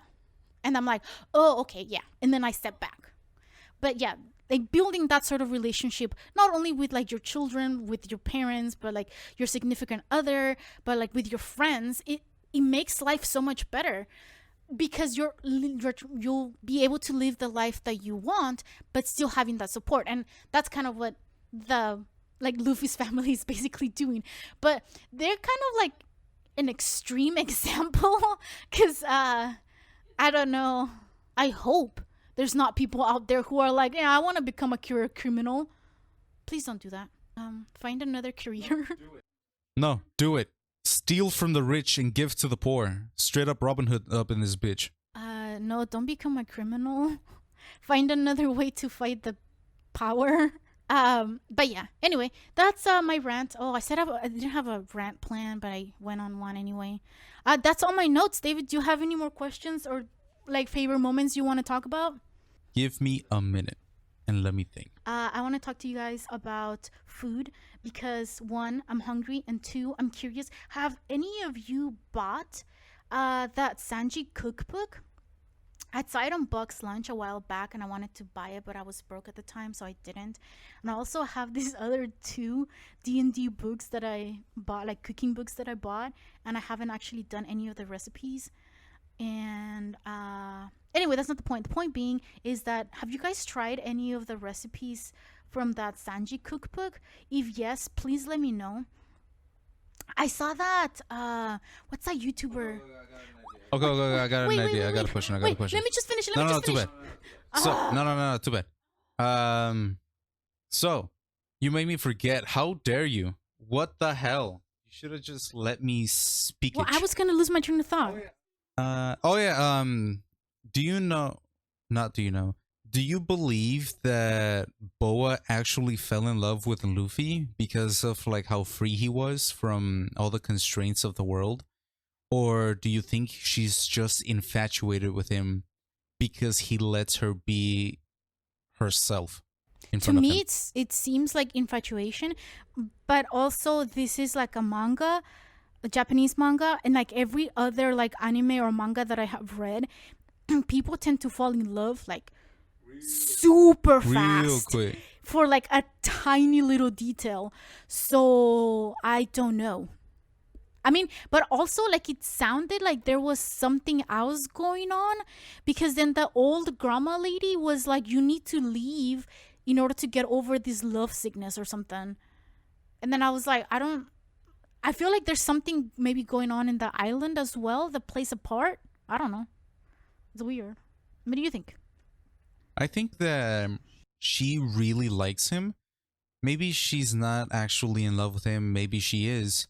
But I believe that she really likes being around him because he does, in fact, just let her be herself.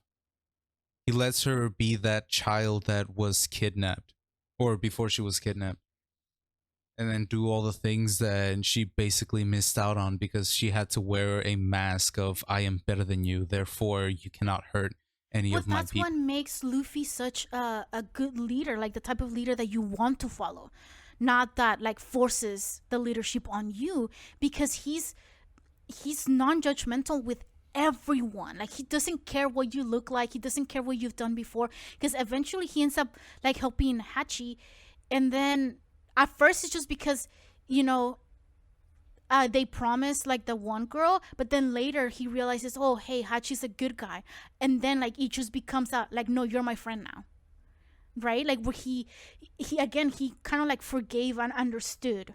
Well, I don't know if he fully understood, but he realized that there was more to Hachi than just being one of Arlong's henchmen, you know? And I really think that's the ability of Luffy. Like one of the things that he's just able to do because that's just who he is. The ability to just kind of like tell whether or not someone is being like, fuck, I'm saying like a lot. Yes. Well, like What? Luffy can tell. Like he has like a sixth sense. He has a sixth sense when it comes to understanding people. And when people are being straightforward to him, it's like, no, we are being genuine. I am so sorry for like what I've done, and I will do whatever I can to like apologize. Luffy will go like, okay, okay, Oh my god. I Once see again, you. right? Yeah, no, so Luffy. Yeah, you know what? I saw this thing. I think it was on Trash Taste where they were talking about another YouTuber, I forgot his name. Of course. That finally started watching the anime or reading One Piece. I don't know, one of the two. But then he said something along the lines of like, I don't really like Luffy. And then like the Oh, whole Charlie, Moist Critical. Yeah. yeah, and like the whole fandom went nuts. Yeah. But then like I kind of understand because at the beginning Luffy was kind of like just this like really annoying punk, you know? And like I mean he was like a good guy and stuff, but like I couldn't really connect with him. But like the more I read, the more I'm like, wait a minute. I really like I mean like I feel like that for like Zoro as well. For everyone, like all of the crewmates, like at the beginning they were just kind of like just this group of like mismatched kids that were just kind of like doing crazy things trying to survive, and then later they when they become a crew it's like a whole because they it's kind of like they're growing up together almost, you know. Yeah. And we like really get to see their like personalities develop and we get to know more of their backstory. So like yeah, I understand why he might not have liked him yet because that's how I felt about Zoro, and now I'm like damn, my respect for Zoro. Now I'm actually considering because I have this thing for like ADHD brain where like I can go down a rabbit hole of things. So I try not to like become like a collector of anything. So like if I want to collect something, it just has to be like if I want to buy like a statue or like merch, it just has to be a merch of something or like a character that I really really like, right? So I have, of course, I have a statue of Loki because he's my favorite, and I have one of Zuko because he's my favorite, and now I'm like, hey, maybe I should buy a Zoro one. Sanji One doesn't of have like us.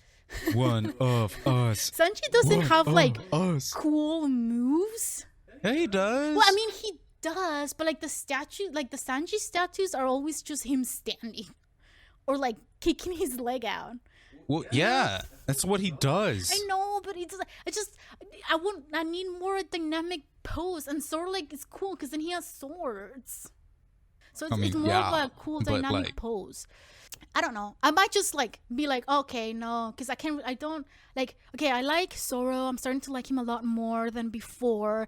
But Sanji's still kind of my favorite. But Luffy's starting to get to me. So I'm like, maybe I should just buy a Luffy one. Maybe I shouldn't buy anything. You know, the one thing that for sure I'm getting is a stuffy of Chopper because I need that in my life right now. You and hundreds of other people. I know, right? I just want one of each Straw Hat. One of these days I'll get that done. Oh, cool. I'll help you with that. No. We're like the worst people for each other. Like every time we go shopping for something or we're at Comic-Con, we spend so much money because both of us are like, yeah, that sounds like a good idea. You should get it. Is it do it, coward? And we're like, You won't. we're like, oh yeah, no, that one looks cool. Yeah, we should get it. Wait, back to my. Okay, we're gonna finish right now. This is my last thing. So back to my thing before David interrupted me and wanted to talk about One Piece. I mean, still talking about One Piece, but I'm talking about food because I'm hungry. Anyway, David, what is the one YouTube channel, the cook guy that makes all the Binging with Babish? Yes, him. I think I saw that he has a video where he cooks or somebody else cooks Sanji's pirate lunch. Yum. And it looks yummy. And if anybody has ever tried it, please let me know if it's like really yummy and good, because I kind of want to try it. I want to give it a shot. I know it's like a lot of food. I think because I saw just like a picture of it. I haven't seen the video actually, but I think there was like a burger in there, and I was like, well, that looked good. Frankie. But a pirate lunch. Well, yeah, he put a little bit of everybody's favorite foods in there. Oh, also everybody gets like a lunchbox that has everybody's favorite food in there? Yeah. Oh, he's so cute. Well, everybody will get a lunch box with their own favorite food, But for Luffy, he'll eat anything. Oh. So that means he'll just eat a little bit of everybody's food. Oh, that's extra cute. Oh, I know, right? yeah. So Look at Sanji yeah, being all thoughtful. if somebody has tried it, or if you've tried any of the recipes from the cookbook, because I lived through it and leafed through it, and Skimmed it. yes. And like some of the recipes look good and they didn't look all that complicated. So I'm like, hey, maybe I should buy it and like learn how to make some of those foods, because I really do crave Japanese food, but we have like 2 good restaurants here and both of them are really expensive. So yeah, let us know. And that's all what we have for today. Thanks for watching or listening. Hope you had a good time geeking out with us. Please help us reach more fellow geeks and nerds so we can build a great community of nerds talking about fandoms and mental health by liking, subscribing, and sharing this video. And don't forget to reframe and re-enchant your life. Bye-bye.